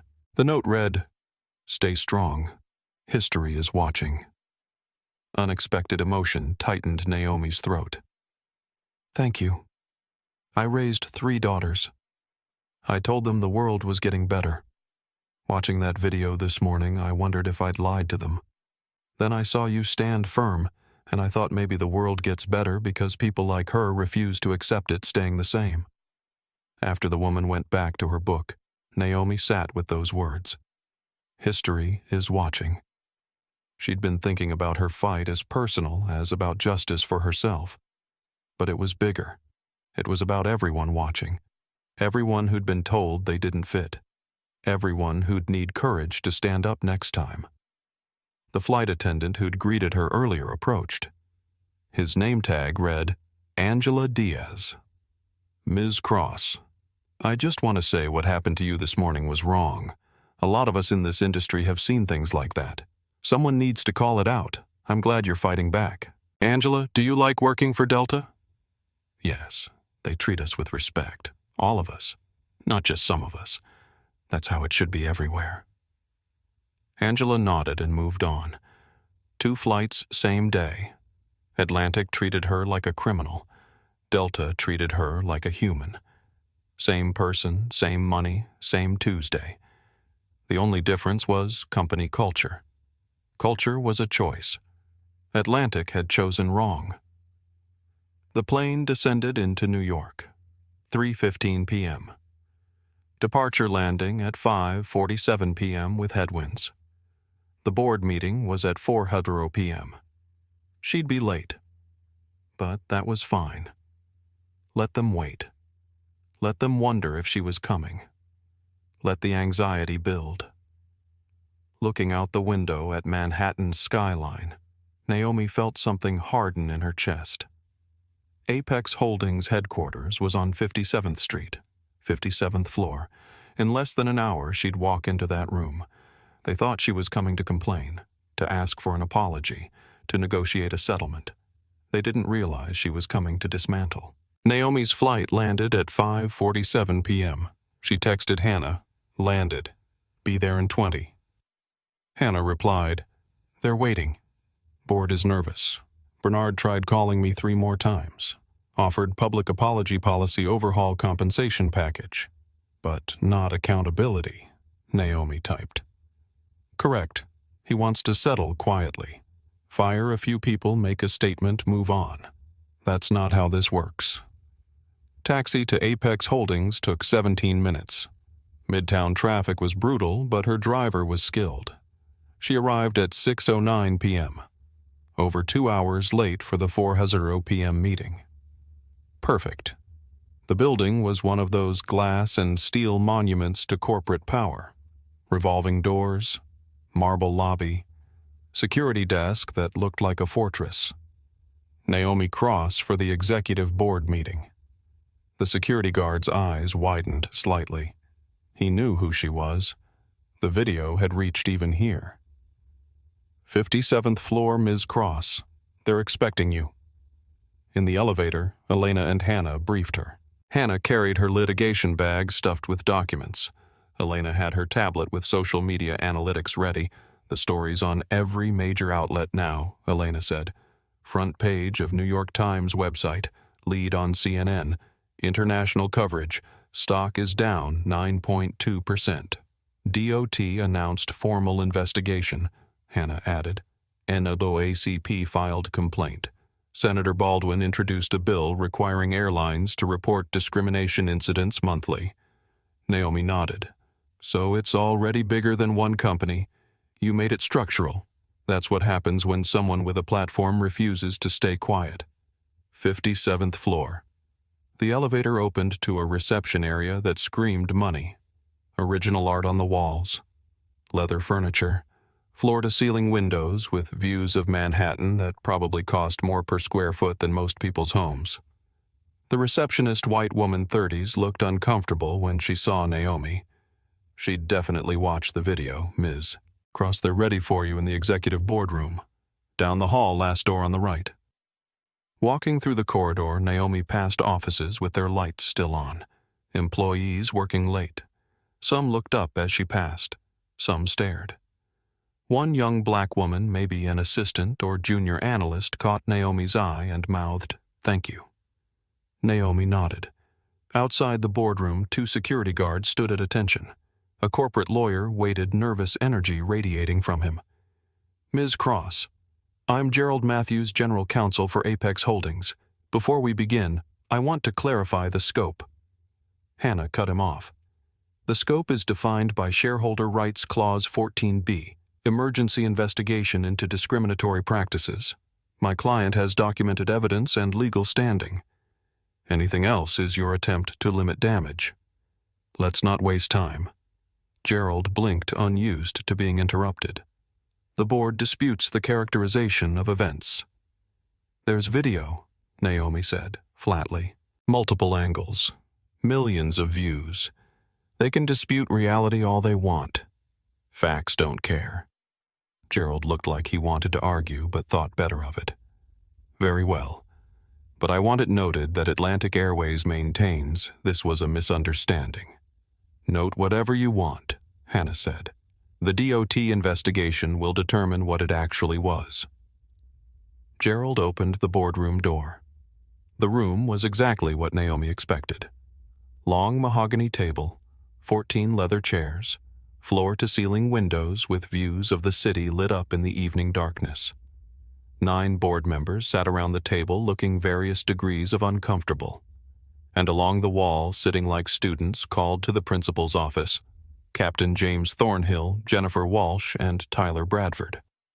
When Naomi walked in, time seemed to pause. Captain Thornhill's face drained of color. Jennifer Walsh's hand flew to her mouth. Tyler Bradford stared at the floor like he wished it would open up and swallow him. Recognition and horror washed over their faces in real time. The black woman from this morning. The one they'd removed. The one they'd called security on. The one Jennifer had described as potentially aggressive.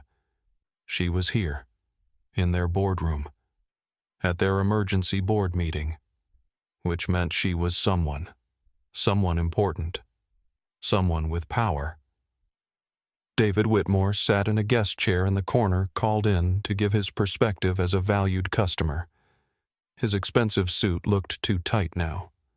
His Rolex caught the light as his hand trembled on the armrest. His smug confidence from this morning had evaporated. Bernard Ashford, CEO of Apex Holdings, stood at the head of the table. 58 years old, silver hair, expensive suit, the look of a man who'd run companies for decades and thought he'd seen everything. He clearly hadn't seen this coming. "Ms. Cross," he said, trying to regain control of the room. "Thank you for coming. I want to start by saying how deeply sorry I am." Naomi held up one hand, stopped him mid-sentence. "Mr. Ashford, I don't need your apology right now. I need your attention. May I present?" Bernard blinked. He'd expected her to accept his apology to negotiate to settle. Yes, of course. Please." Naomi walked to the head of the table. Didn't ask permission, just took the position, claimed the space. Bernard had to sit down, had to yield the floor. Alpha move established. Hannah distributed 3 ring binders to each board member. They opened them to find Tab 1 timeline of Flight 447 with video stills. Tab 2 witness statements from Sandra Kenneth, Carlos Rosa. Tab 3 financial impact, including stock price and social media metrics. Tab 4 pattern analysis showing 47 pending discrimination complaints. Tab 5 employee EEOC complaints showing 23 open investigations. Tab 6 comparative airline policies. Tab 7 proposed remediation plan. Naomi began. Her voice was calm, professional, and absolutely unshakable. "Good evening. My name is Naomi Cross. At 7:08 this morning, I boarded Atlantic Airways Flight 447 with a confirmed first-class ticket for Seat 1A. At 7:54 a.m., I was forcibly removed from that aircraft, not because I was disruptive, not because I violated policy, but because a white passenger wanted my seat and your crew decided he deserved it more." Michael Harrison, board chair, former Delta CEO, spoke up. "Ms. Cross, we've all seen the video. It's disturbing. But surely there's context we're missing." "There is context," Naomi said. "The context is that this wasn't an isolated incident. It's a pattern." Tab 4 47 pending discrimination complaints in 3 years, all settled quietly with NDAs. "You've been paying people to stay silent about company-wide discrimination." Patricia Delgado, Chief Legal Officer, was flipping through her binder, her face tightening. "These complaints. I wasn't fully aware of the scope." Victoria Chang, CFO, looked up sharply. "That's because legal and HR have been burying them. I've been asking for comprehensive discrimination data for 2 years. I was told it was immaterial to financial reporting." She looked at Bernard accusingly. "You told me that personally." Naomi pressed on. Ms. Chang is correct. This isn't a PR problem that appeared this morning. It's a cultural problem you've been hiding, and now it's cost you $1.4 billion in market cap in 9 hours. James Wilson, the investor representative, leaned forward. Let's be clear about what this is. You're a shareholder using a personal grievance to force corporate action. Personal. Naomi's voice got colder. Tab 2. Statements from 5 other passengers who witnessed discrimination. Tab 5. 23 EOC complaints from your own employees. This isn't personal. It's pervasive. Robert Thornton, the COO, tried to downplay. Every airline has complaints. That's the nature of customer service. Hannah interrupted. Not like this. We compared your complaint rate to United Delta American Southwest. Atlantic has 340% more discrimination complaints per passenger mile than industry average. The room went silent. Numbers didn't lie. Sarah Mitchell, the HR expert, spoke quietly. If these numbers are accurate, we're not looking at a PR crisis. We're looking at failure at every level of human resources and training. Bernard tried to regain control. Ms. Cross, I appreciate you bringing this to our attention. We'll conduct a thorough internal investigation. No. Naomi's voice cut through like a blade. You've had 3 years to conduct internal investigations. They've been worthless. I'm not here to ask you to investigate yourselves. I'm here to tell you what's going to happen. Every eye in the room locked on her. She had their attention now. Naomi Cross stood at the head of the boardroom table and felt the power dynamics shift like tectonic plates beneath her feet. As of this morning, she said, her voice carrying to every corner of the room. Cross Technologies Venture Fund owns 4.7% of Apex Holdings. That gives me shareholder rights. I'm exercising Clause 14B emergency investigation with immediate suspension of implicated personnel pending review. Gerald Matthews, the corporate lawyer, jumped in. Ms. Cross, Clause 14B requires evidence of gross negligence or potential criminal violations. Hannah didn't let him finish. Which we have. Federal civil rights law violations. Video documentation from multiple sources. Witness testimony. Pattern of complaints suppressed through legally questionable non-disclosure agreements. Your office has been settling complaints and requiring NDAs potentially in violation of whistleblower protection statutes. Patricia Delgado, the chief legal officer, went pale. Gerald, is this true? Gerald shifted uncomfortably. We've settled complaints as standard risk mitigation practice. You've been silencing victims, Naomi said. There's a difference. And now the Department of Transportation is investigating. The NAACP has filed formal complaints. Senator Baldwin is introducing federal legislation. This isn't going away quietly. Victoria Chang, the CFO, leaned forward. Bernard, what's our liability exposure here? Bernard Ashford looked trapped. We'll need to calculate. I'll tell you, Victoria cut him off. Each of those 47 complaints could become a lawsuit now that the pattern is public. Class action potential. We're looking at $50 to $100 million minimum, plus DOT fines, plus reputation damage lasting years. Stock is already down over 9%. James Wilson, the investor representative, looked furious. This is exactly what institutional investors fear. We have a fiduciary duty to shareholders. This situation is destroying value. Then stop destroying value, Naomi said. Stop defending what's indefensible. Fire the people responsible. Implement real change. Or watch your company become a case study in how not to handle discrimination. Michael Harrison, the board chair, held up his hands. Ms. Cross, let's say we acknowledge there are problems that need addressing. What exactly are you proposing? Naomi gestured to tab 7 in the binders. Immediate termination of Flight 447 crew. Captain James Thornhill, Senior Flight Attendant, Jennifer Walsh, Ground Manager, Tyler Bradford. Fired with cause. No severance beyond legal minimum. Captain Thornhill shot to his feet. This is outrageous. I have 28 years of service with this airline. Naomi turned to face him directly. You had 28 years of service. Past tense. You ended your career when you decided my skin color determined my seat assignment. Sit down, Captain.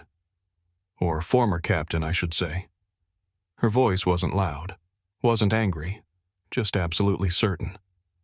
The kind of certainty that comes from knowing you're right and having the power to enforce it.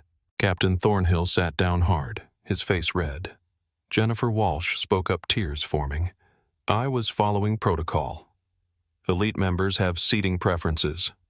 Show me that protocol, Naomi said. Show me where it's written that elite status overrides confirmed seat assignments. Show me the company policy that says you can remove paying passengers for not looking like they fit. Jennifer opened her mouth, closed it. There was no such policy.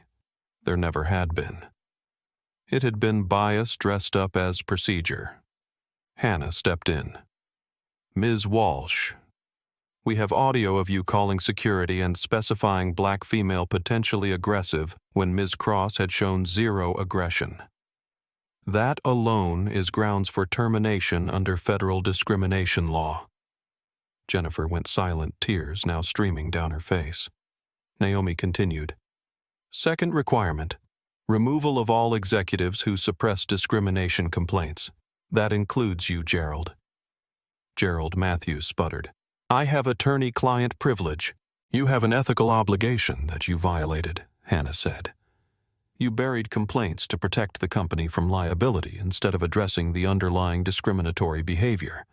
That's not legal counsel, that's enabling civil rights violations.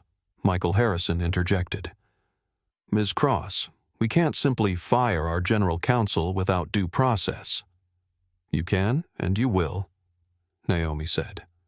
Or, I go public with every complaint Gerald buried, every NDA he pushed through, every victim he silenced to protect corporate image. Your choice, Mr. Harrison, justice or exposure. Patricia Delgado. The actual CLO spoke up. Michael, if even half these allegations are accurate, Gerald has created massive liability for this company. We need to cut our losses. Bernard Ashford tried one more time. Ms. Cross, you're asking us to terminate people without proper investigation. Like you gave me proper investigation this morning. Naomi's voice could have cut glass. When you removed me from a flight without checking facts, without verifying claims, without giving me any opportunity to defend myself. You want to talk to me about due process. She let that hang in the air, then continued. Third creation of Independent Oversight Committee. Not internal, not controlled by Atlantic. Run by outside civil rights organization. Full audit of all policies, complaints, and training programs. Public quarterly reports. Robert Thornton shook his head. That's handing control of our internal operations to external groups. That's ensuring you're not investigating yourselves, Victoria Chang said. I support it. We've proven we can't be trusted to police our own discrimination. Sarah Mitchell nodded. I agree. As someone with 2 decades in HR, this is necessary. Naomi pressed forward. Fourth $100 million Diversity and Inclusion Fund. Not PR. Real money. Scholarships for aviation training in underrepresented communities. Partnerships with HBCUs. Investment in minority-owned travel businesses. James Wilson nearly choked. 100 million shareholders will never. Your market cap dropped $1.4 billion today, Naomi interrupted. 100 million is 7% of that loss. It's a bargain. Plus, it's tax deductible and positions you as leading industry reform. Your shareholders will recover faster with this than without it. Victoria Chang nodded slowly. She's right. From pure financial analysis, a 100 million fund shows leadership response to crisis. Could stabilize and recover stock price within weeks. 5th mandatory anti-bias training for all employees. Not online modules. Real training, in person, from qualified experts, with accountability measures. Sarah Mitchell was already nodding. That should have been standard already. I can develop the program with proper oversight. Sixth public apology. Not a corporate statement. You, Bernard, on camera taking full responsibility, no passive voice. No mistakes were made. Active ownership. Bernard's face went through several emotions. I didn't personally. You're the CEO, Naomi said flatly. This happened on your watch. Culture flows from leadership. You own this whether you personally discriminated or not. Seventh compensation for affected passengers. Not just me. All 47 pending complaints. Full refunds plus $25,000 each. No NDAs. No silence clauses. Patricia winced. That's over $1 million in direct payouts. It's justice, Naomi said. And it's cheaper than the class action lawsuit you'll face if you don't address this proactively. Eighth, protection for whistleblowers. Carlos Reyes Rosa Martinez. Any employee who spoke truth to power, they get formal protections written into their employment contracts. Anyone retaliates against them gets fired immediately. No exceptions. Michael Harrison held up his hands. Ms. Cross, these are extensive requirements. They're not requirements, Naomi corrected. They're the minimum acceptable response. You have two options. Implement these changes starting immediately and begin rebuilding trust. Or refuse and watch me take this public. I have interviews lined up with every major news network. I have 8.4 million followers on social media. I have a platform, resources, and nothing to lose. She paused for effect. I didn't ask to become the face of airline discrimination. You made me that when you removed me from Flight 447. But now that I'm here, I'm going to make sure no one else has to experience what I did. Victoria Chang spoke first. I move. We vote on Ms. Cross's 8-point proposal. All points as written. Sarah Mitchell immediately seconded. I second that motion. Michael Harrison looked around the table, seeing control slip away. We should discuss each point separately, negotiate terms. We've been discussing this for years through buried complaints, Victoria said sharply. I'm calling the question. All in favor of implementing Ms. Cross's 8-point reform plan. 4 hands went up immediately. Victoria, Sarah, Patricia, and James Wilson. 4 votes. Need 5 for majority. Michael Harrison looked at the remaining board members. Robert Thornton was shaking his head. 2 other old guard members looked resistant. Naomi spoke into the silence. Let me make this simpler for anyone still unsure. I'm not just a shareholder. I'm a customer. I'm a woman of color with millions watching my next move. I'm a CEO with resources to wage a sustained campaign. I can make this company an example of how to handle discrimination correctly, or an example of what happens when you don't. Your stock price, your reputation, your DOT operating license, all of it hangs in the balance. She looked at each board member. But more than that, I can make flying on your airline either a symbol of supporting equality or a symbol of defending discrimination. Where do you want to be 6 months from now? A younger board member, a hedge fund representative, 41 years old, raised his hand. I vote yes. 5th vote. Majority achieved. Michael Harrison's shoulders sagged. The motion passes. 5 votes in favor. He turned to Gerald Matthews and the 3 crew members. You're all terminated immediately, effective this moment. Security will escort you from the building. Jennifer Walsh started crying harder. I have 2 children. How am I supposed to? Naomi's voice held zero sympathy. You should have thought about your children before you decided my skin color determined where I could sit. Actions have consequences. Security guards entered. 4 of them. Professional. Efficient? Gerald Matthews looked shell-shocked. Captain Thornhill's face was red with rage and humiliation. Tyler Bradford stared at the floor. Jennifer sobbed quietly. As they were let out, Captain Thornhill stopped at the door, looked back at Naomi. You've destroyed our lives today. Naomi met his eyes. No, Captain. You destroyed your own careers when you chose discrimination over decency. I just made sure you faced consequences for that choice." The door closed behind them. The boardroom exhaled. In the elevator going down, Naomi stood between Hannah and Elena. Silence for 10 floors. They were all processing what had just happened. Then Elena let out a breath. "You just dismantled an entire executive team in under an hour." Hannah shook her head almost admiringly.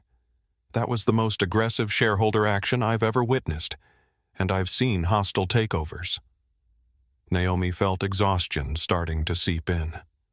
The adrenaline that had carried her through the confrontation was ebbing. "It worked because we were right, and because they were more scared of continued stock decline than they were of me." "They should be scared of you," Elena said. "You have leverage now. They implement those reforms or face public exposure that'll crater their stock another 20%. The elevator reached the lobby. Through the glass doors, Naomi could see news vans, reporters with cameras. Someone had leaked that she was in the building. "Back exit," Hannah suggested. "No," Naomi said. "Front door. I'm not hiding. I did nothing wrong." Stepping outside, reporters immediately swarmed. Ms. Cross. "What happened in the board meeting? Did they apologize? Are you satisfied with the outcome? Will you sue?" Naomi stopped, held up one hand for quiet. The crowd settled. "Atlantic Airways has agreed to implement comprehensive reforms. Terminations have been made. Policies will change. An independent oversight committee will be established. Full details will be announced by the company shortly. Are you satisfied someone called out? I'm gratified that they chose accountability over defensiveness. But my work isn't done. This isn't about one airline or one incident. It's about an industry that's been failing passengers of color for decades. Change is coming." She walked away before more questions could come. A black SUV was waiting at the curb. The driver, a black man, probably in his 50s, turned as she got in. "Ms. Cross, everyone's talking about you today. I just want to say thank you. My daughter Keisha was removed from a flight 2 years ago. Same situation, different airline. She didn't have your resources to fight back. So thank you for doing it for her." Naomi felt her throat tighten. "Tell Keisha she's the reason I did this. Her and everyone like her." In the car, her phone was exploding. News alerts. Breaking Atlantic Airways announces leadership changes following emergency board meeting. Atlantic's statement was already out. After careful review of recent events and shareholder input, Apex Holdings announces immediate leadership changes at Atlantic Airways. Captain James Thornhill, Senior Flight Attendant, Jennifer Walsh, and Ground Services Manager Tyler Bradford have been terminated effective immediately. General Counsel Gerald Matthews has resigned.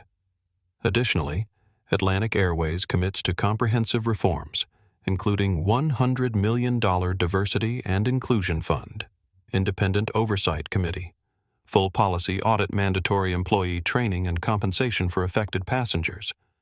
We acknowledge that recent events revealed failures in our company culture that must be addressed. We commit to doing better."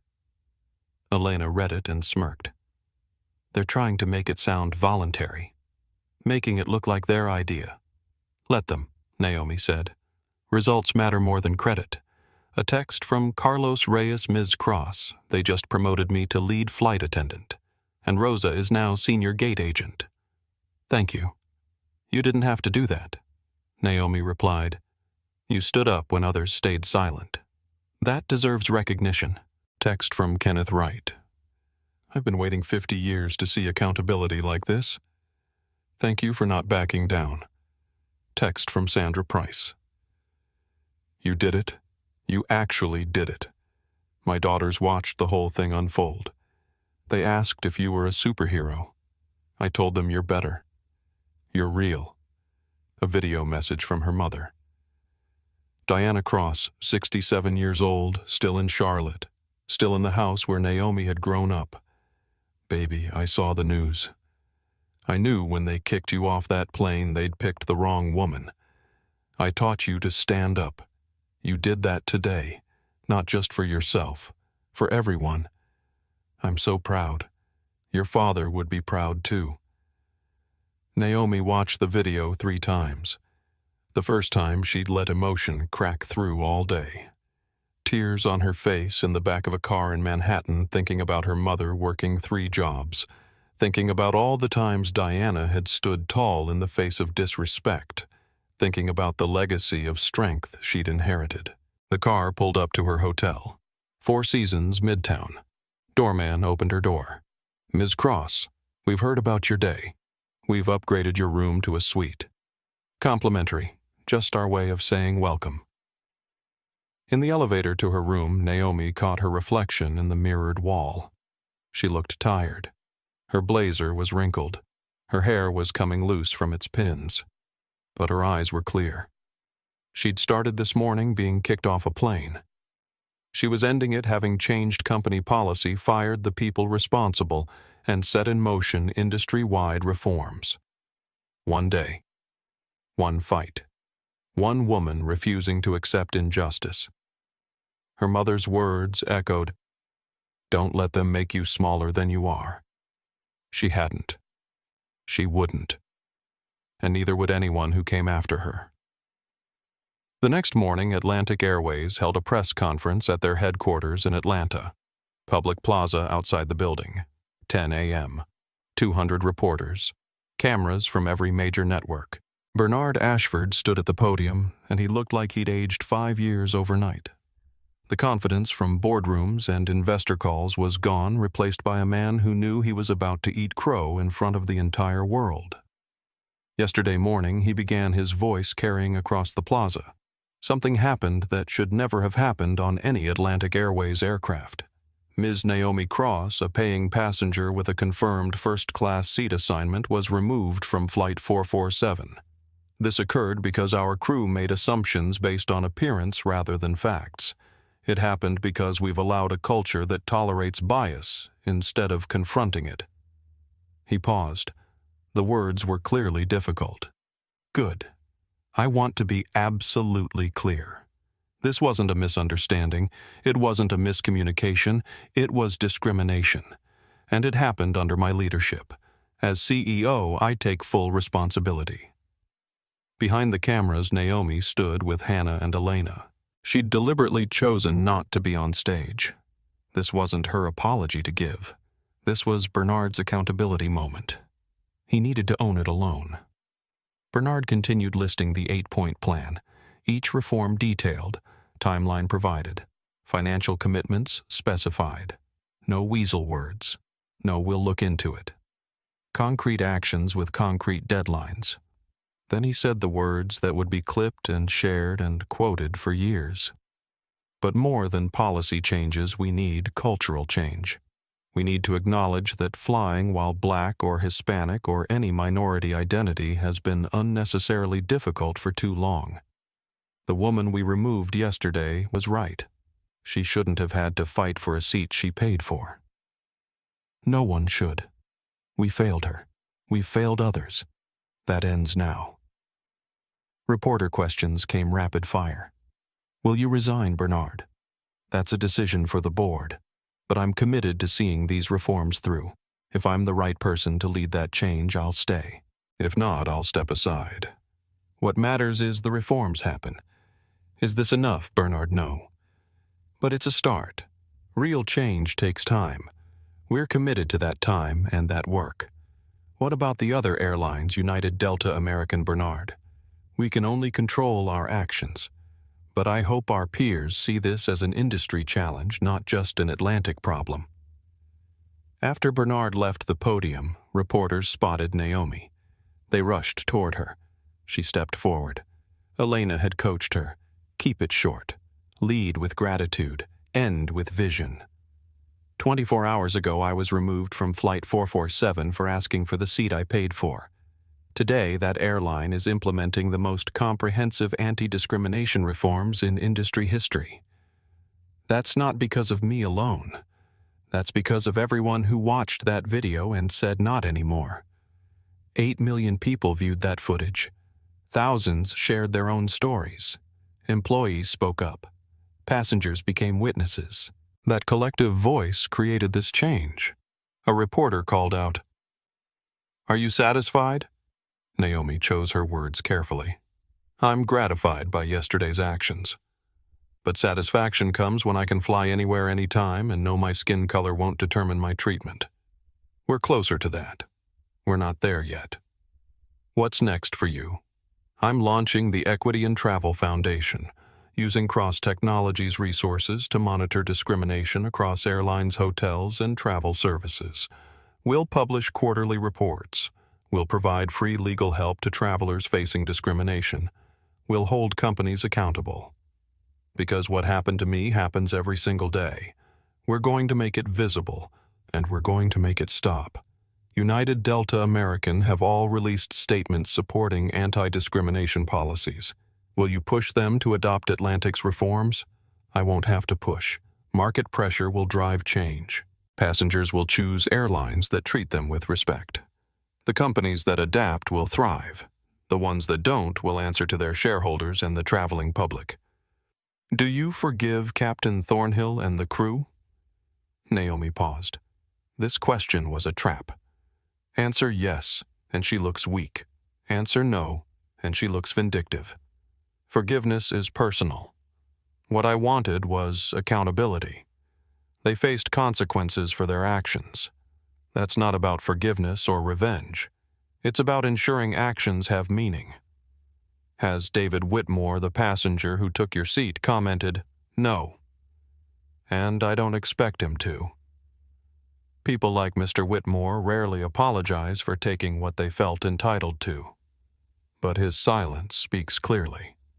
The reporters went quiet. They all knew she was right. One more question. What would you say to other people of color who face discrimination while traveling? Naomi looked directly at the camera. Spoke to everyone watching. Document it. Record it if you can safely do so. Report it to the airline and the DOT. Contact my foundation. Don't stay silent. Every time someone speaks up, it becomes harder for companies to ignore the pattern. Your voice matters. Your worth matters. And you have people standing with you now. She walked away from the podium. Elena handed her phone. Already trending hashtag equity in travel, hashtag Naomi Cross, hashtag flight reform. But more importantly, trending stories about other people's experiences. Hundreds of travelers sharing their own stories of discrimination, creating a record, building evidence. The movement was bigger than one incident now. It was becoming infrastructure for change.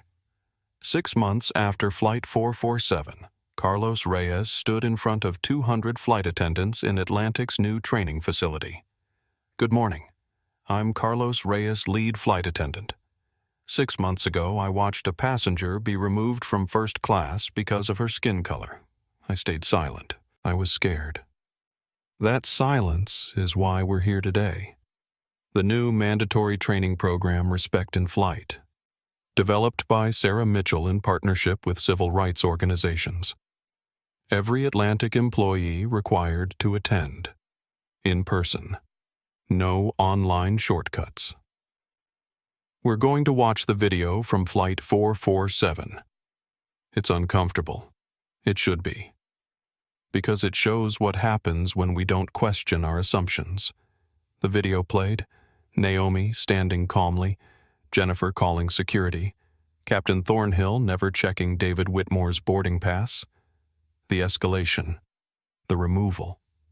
Carlos paused it at key moments. What could we have done differently here? A young flight attendant, Hispanic woman 24, raised her hand. Check both boarding passes. Not just hers. Exactly. Don't assume the person who looks like they've been flying first class for years is right. An older attendant. Call a supervisor before escalating to security. Yes. De-escalation, not escalation. Another, ask myself, would I treat a white passenger the same way? Carlos nodded. That's the critical question. If the answer is no, you're discriminating. The same young attendant who'd spoken first told a story. Last week I had a similar situation.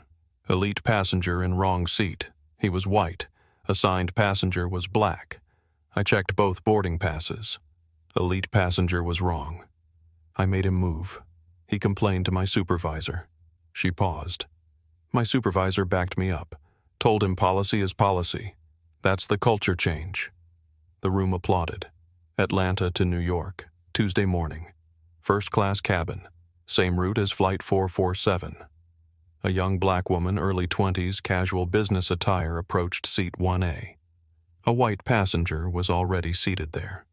The new flight attendant, Jennifer's replacement, approached immediately. "Excuse me, sir, may I see your boarding pass?" Checked both passes. He was in 1B. She was in 1A. "Sir, you're one seat over. 1B is on the aisle here." "Oh, my mistake. Sorry about that." He moved. No argument, no assumption of priority, just a simple correction. The young black woman sat down. The flight attendant smiled. "Welcome aboard. Can I get you anything?" Treated her exactly like every other passenger. No surprise, no suspicion, just service. The young woman pulled out her phone, texted her mother. "Mom, they just treated me like I fit, like it was normal." Is this what it's supposed to feel like? Naomi's Foundation 6 months after launch. 15 employees, office in downtown Atlanta, mission monitor and report discrimination in travel industry, team meeting, large screen showing quarterly report. Dr. James Chen, Asian American Chief Data Officer, presented findings. Discrimination complaints across industry. Atlantic Airways down 73% since reforms. United Delta American all implemented similar training. Industry-wide complaints down 41%. But he continued Southwest, Spirit, JetBlue lagging. They need pressure, Maria Santos, Hispanic Director of Advocacy, reported next. We've received 4,700 incident reports through our app in 6 months. Most common issues: racial profiling at security, language discrimination, accessibility bias against disabled passengers. Publishing full report next week with airline-by-airline breakdowns. Kenneth Wright, now on the Foundation's advisory board, spoke. The DOT has used our data in 3 enforcement actions. We're becoming the standard for accountability. Text arrived for Naomi. From Carlos, Ms. Cross, thought you'd want to know. 0 discrimination complaints on my flights in 6 months. The training works. 2,000 attendees. Naomi giving keynote.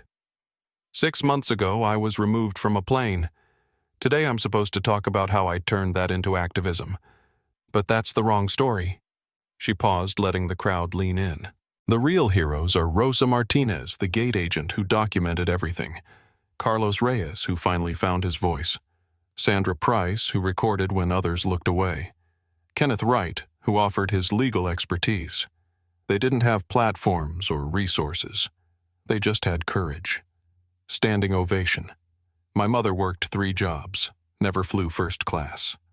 But she taught me that respect isn't about where you sit. It's about refusing to be treated as less than human. When I stood in that aisle, I wasn't fighting for a seat. I was honoring everyone who'd been told they didn't fit. A young woman, 19, raised her hand. Ms. Cross. I'm a college student. I can barely afford economy. How does your fight help people like me?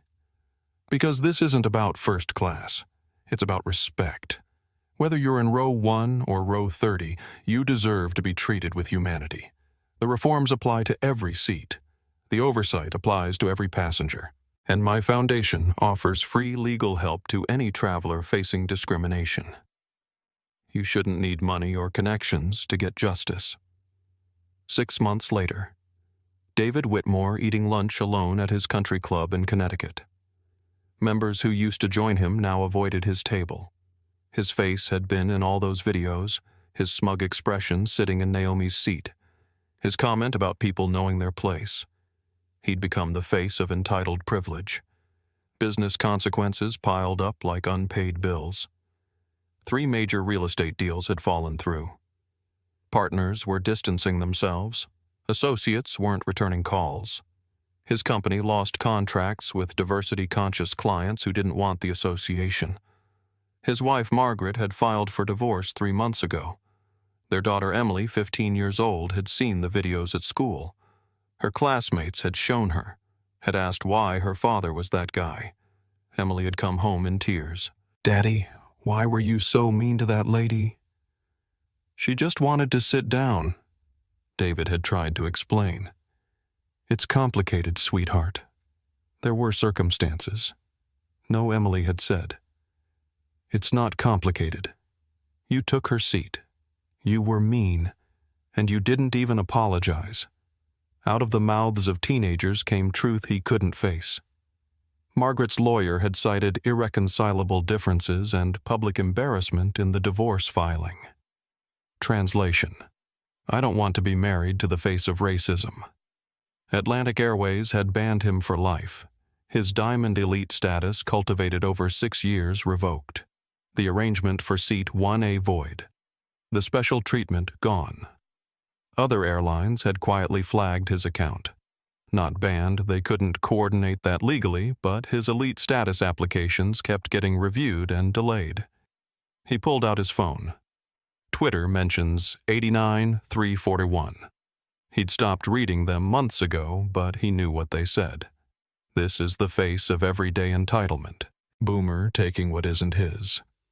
He sat there sipping champagne while they dragged her off. His daughter must be so ashamed. That last one cut deepest because it was true. David had drafted an apology statement 17 times, deleted it 17 times. Any apology now looked self-serving. Too little, too late. He'd had his chance to speak up on that plane. He'd chosen silence. Now silence was all he had left. His lawyer had advised against apologizing. It could be seen as admission of liability. Liability for what? For being an entitled jerk, for taking a seat that wasn't his, for watching a woman be humiliated and doing nothing. No lawyer could protect him from the truth. 6 months unemployed. Jennifer Walsh sat in her small apartment on the outskirts of Atlanta, scrolling through job listings she knew she'd never get. Every airline had her on a watch list. Her name was permanently linked to Flight 447. Google, Jennifer Walsh flight attendant, and the first page was all negative results. She'd tried using her middle name, Jennifer Ann, on applications. Tried leaving employment dates vague. Tried everything. Last week's job interview at a retail store. Manager Jennifer Walsh. "Are you the one from that video, Jennifer?" "Yes, but I can explain." Manager. "I don't think this is the right fit. We serve a diverse customer base." Her sister had called yesterday. Jen. "Maybe you should move. Start fresh somewhere else. Change your name legally." Jennifer had considered it. Jennifer Morrison. Jennifer Andrews. Something common. Something ungoogleable. But running wouldn't erase the video. The internet was forever. She was forever that flight attendant who called security, who specified black female potentially aggressive, who chose to believe the white passenger without question. Her 2 children, ages 8 and 10, had questions she couldn't answer. "Mommy, why did you lose your job?" "I made a mistake, honey." "What kind of mistake?" How do you explain racial bias to an 8-year-old? How do you tell your child that you were the bad guy in a story that millions of people watched? She'd tried therapy. The therapist had asked, "Do you understand what you did wrong?" "I followed protocol," Jennifer had said automatically. Was it protocol? Or was it bias? That question sat in her chest like a stone. Because the truth was, there was no protocol that said elite members could take other people's seats. That had been her assumption. Her bias. Her choice. She watched TV sometimes, saw news stories about Atlantic's reforms, saw Carlos Reyes, who used to be junior to her now lead flight attendant, interviewed about the culture change. "We're building something better," Carlos said on screen. They'd moved on without her. She was replaceable, forgettable.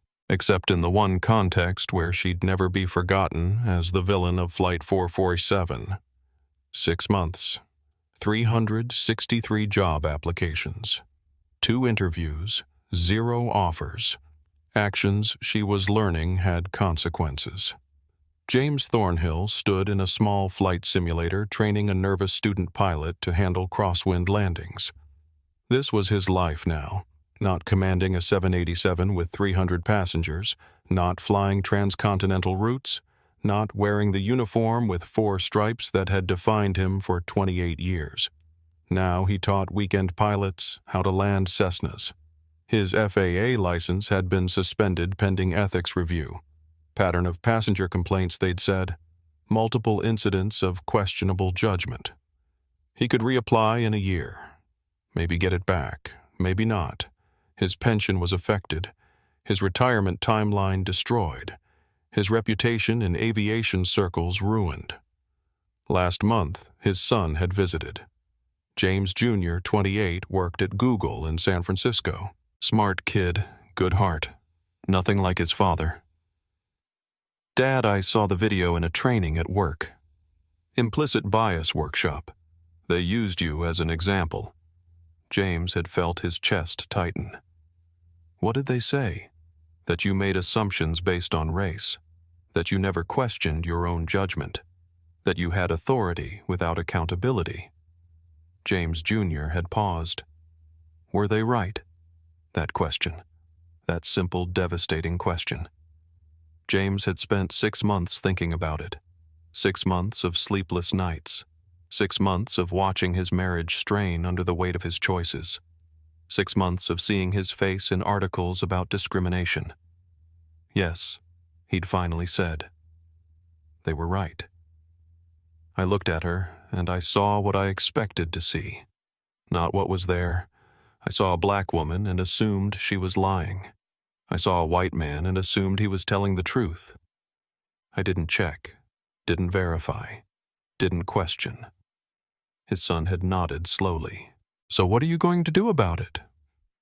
That was the real question, wasn't it? Acknowledging the problem was step 1. Fixing himself was the lifetime of work that followed. James had started attending workshops on racial bias, started reading books he should have read decades ago, started finally doing the work. But the cost of learning had been his career, his reputation, his certainty about who he was. He was 54 years old, starting over, humbled, changed. Maybe he thought watching his student struggle with the simulator controls, maybe that was the point. 6 months later, Atlanta Airport, Naomi at Delta Gate. She still wouldn't fly Atlantic, matter of principle. Flight to London for tech conference. First class ticket seat 1A. Always 1A, now principal. Gate agent recognized her. Ms. Cross, we're honored to have you flying with us. Boarding. Multiple passengers recognized her. Some nodded respectfully. Some wanted to thank her. Young black girl, maybe 12, with her mother. Mom, that's the lady from the video. Mother, yes, sweetheart. Girl approached. Excuse me, are you Ms. Cross? I am. I wrote about you for my school project, about standing up for yourself. You're my hero. Naomi felt unexpected emotion. What's your name? Destiny. Destiny, the real heroes are people who speak up when they see something wrong, people who don't stay silent. Can you do that? Yes, ma'am. Then you're going to be someone's hero, too. On plane. First class cabin. Seat 1A. Flight attendant, white male, 40s. Welcome aboard, Ms. Cross. Anything you need, just let me know. Normal service. No side-eye, no assumptions, just normal. Naomi settled in, pulled out laptop. Working on equity in Travel Foundation quarterly report. Email from Hanna Atlantic's stock fully recovered. Up 12% since reforms announced. Turns out ethics is good business. Email from Elena. Your NAACP keynote got 4.2 million views. Messages pouring in from travelers sharing their stories. Email from Carlos. Just finished training 50 new attendants. Every one of them knows your story. They won't make our mistake. Plane took off. Naomi watched Atlanta shrink below. Thought about her mother. Everyone told they don't fit. How 6 months ago she'd been on a plane being told to give up her seat. Now she flew without question. Sat in 1A without justification. Existed in any space without proving her worth. That was the real victory. Not revenge. Not even the reforms. But freedom. Freedom to exist without constantly defending your right to exist. Sunday afternoon. Naomi drove to Charlotte to visit her mother. Diana still lived in the same small house where Naomi had grown up, refused to move even when Naomi offered to buy her something bigger. "This house has my memories," Diana always said. "I'm not leaving them." Kitchen scene.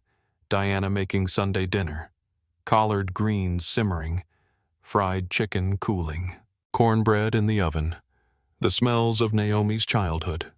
Naomi sat at the table peeling potatoes. Same task she'd done at 10 years old. Some traditions mattered. "You done fighting airlines now?" Diana asked, stirring her greens. "I don't know if I'll ever be done." Diana turned to look at her. "Baby, you can't carry everyone's pain. You'll break." "Mama, how did you do it?" 3 jobs, always tired, people treating you like you were less than. How did you keep going?" Diana set down her spoon, came to sit across from Naomi at the worn kitchen table.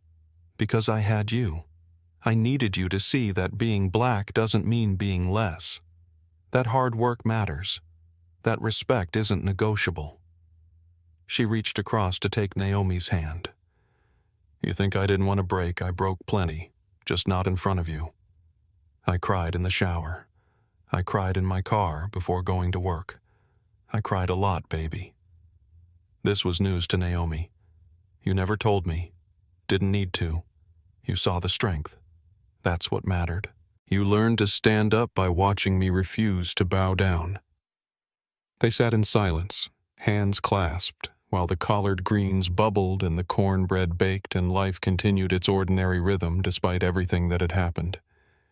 "That video of you on that plane," Diana said, "when they walked you off. You know what I saw. What I saw your composure. I saw you not crying. I saw you treating them with more respect than they gave you. And I knew every sacrifice I made was worth it, because I raised a woman who knows her worth." Naomi felt tears she'd been holding for 6 months finally break through. "Mama, come here." They hugged in the kitchen while dinner cooked, just mother and daughter, the woman who'd taught strength and the woman who'd defended it. "Was it worth it?" Diana asked when they pulled apart. "All the fighting, all the stress." Naomi thought about Carlos getting promoted. Rosa recognized. Young Destiny calling her a hero. 73% reduction in complaints. Industry-wide changes. Thousands of future travelers who'd never experienced what she had. "Yeah, Mama, it was worth it." Diana nodded. "Good. Now set the table. Your brother's coming over. Back to normal. Back to family. Back to what actually mattered." That night, lying in her childhood bedroom, Diana had kept it exactly the same posters of Mae Jemison and Katherine Johnson still on the walls. Naomi checked her phone. Message from unknown number Ms. Cross. "You don't know me. Teresa Gonzalez. 3 months ago, Southwest bumped me from my seat. Hispanic woman. They said operational needs. But I watched them give it to a white businessman. Because of your foundation, I reported it. Southwest investigated. Gate agent was fired. They compensated me. But more than that, they listened. Thank you for making it safe to speak up." Naomi read it twice. This is why. Not the viral videos, not the press conferences. Teresa Gonzalez getting justice. Message from Sandra Price. Naomi. "I've been thinking about Flight 447. About how I almost didn't record. almost stayed quiet. But you taught me silence is complicity. I've spoken up 4 times since then when I saw injustice. Small things, but I spoke up. Thank you for showing me courage is a choice. Message from Kenneth Wright. Young lady, I'm 67. I've been fighting this fight since before you were born. Won some, lost more. But what you did, you made people care. You made the invisible visible. That's what we could never quite do. Thank you for finishing what my generation started. Naomi felt the weight of continuity. She wasn't the first, wouldn't be the last. But she was part of a chain, a movement, something larger than one person's fight. She thought about what she'd tell her younger self, the 9-year-old at the pool, the 14-year-old followed in stores, the 17-year-old accused of cheating, the 22-year-old at MIT, the 28-year-old building a company to prove she fit. She'd tell her, "You're going to spend your life proving you fit. It'll be exhausting. But one day you'll stop trying to fit in and start demanding spaces make room for you. And when that happens, you won't just change your life. You'll change the whole structure." She'd tell her, "The fight is worth it, not because you'll win every battle, but because standing up makes it easier for the next person to stand too." She'd tell her mama is right. Respect is not negotiable, not for comfort, not for peace, not for fitting in, never. Last thought before sleep. 6 months ago, she was escorted off a plane, humiliated in front of strangers, told she didn't fit. Today, she ran a foundation changing an industry. She'd fired the people responsible. She'd created protection for future travelers. She'd honored her mother's sacrifices. She'd proved that standing firm matters, but more than that, she could fly without fear, could sit in 1A without justifying it, could exist in first class in any space without proving her worth. That was the real victory. Not revenge. Not even recognition. Freedom. Freedom to exist without question. Freedom to be accepted without justification. Freedom to be seen as human first. She fell asleep in her childhood bed, in her mother's house, where she learned to stand up, where she learned that respect was something you claimed, not something you begged for, where she learned being black wasn't a limitation, it was a legacy of strength. Atlantic Airways Flight 447, same route. 1-year anniversary of the incident. Morning flight, Atlanta to New York. First class seat 1A. A young black woman college student, 21 years old, first time in first class. She'd won a scholarship from the Equity and Travel Foundation. Trip to New York for an internship interview at a tech company. Nervous but excited. Carlos Reyes, now senior flight attendant, approached with a warm smile. "Good morning. First time in first class." "That obvious. Just good energy." "Welcome aboard. I'm Carlos. Anything you need, just ask." "Thank you. This is such a big deal for me." "It should be. You earned it. Enjoy every moment." Captain's voice over intercom. "Good morning. This is Captain Sarah Mitchell speaking." Yes, Sarah Mitchell from the board. She'd always wanted to fly. Atlantic paid for her training as part of the reforms. Now she piloted this route. "Welcome aboard Flight 447. Beautiful morning for flying." In seat 1B sat Kenneth Wright. Still flew this route regularly, still watched, still ready to speak up if needed. But hadn't needed to in a year. He saw the young student in 1A, smiled, remembering. In seat 3A, Sandra Price. She made this flight monthly, always watched, always ready to document. But the culture had changed. Documentation was becoming history, not necessity. The plane pushed back from the gate. Smooth departure, no drama, no discrimination, just a flight. That was the epilogue. Not every flight needed a hero moment, because the real victory was when respect became default, when equality was ordinary, when a young black woman could sit in 1A and nobody questioned it, when the fight that was once necessary became simply history, when progress was so embedded that people forgot there was ever another way. The student pulled out her laptop, opened her scholarship acceptance letter, read the signature Naomi Cross Founder Equity and Travel Foundation, whispered, "Thank you." And somewhere in Atlanta, in her office at Cross Technologies, Naomi received a notification, Flight 447 departed on time. 0 incidents reported. She smiled, closed the notification, went back to work.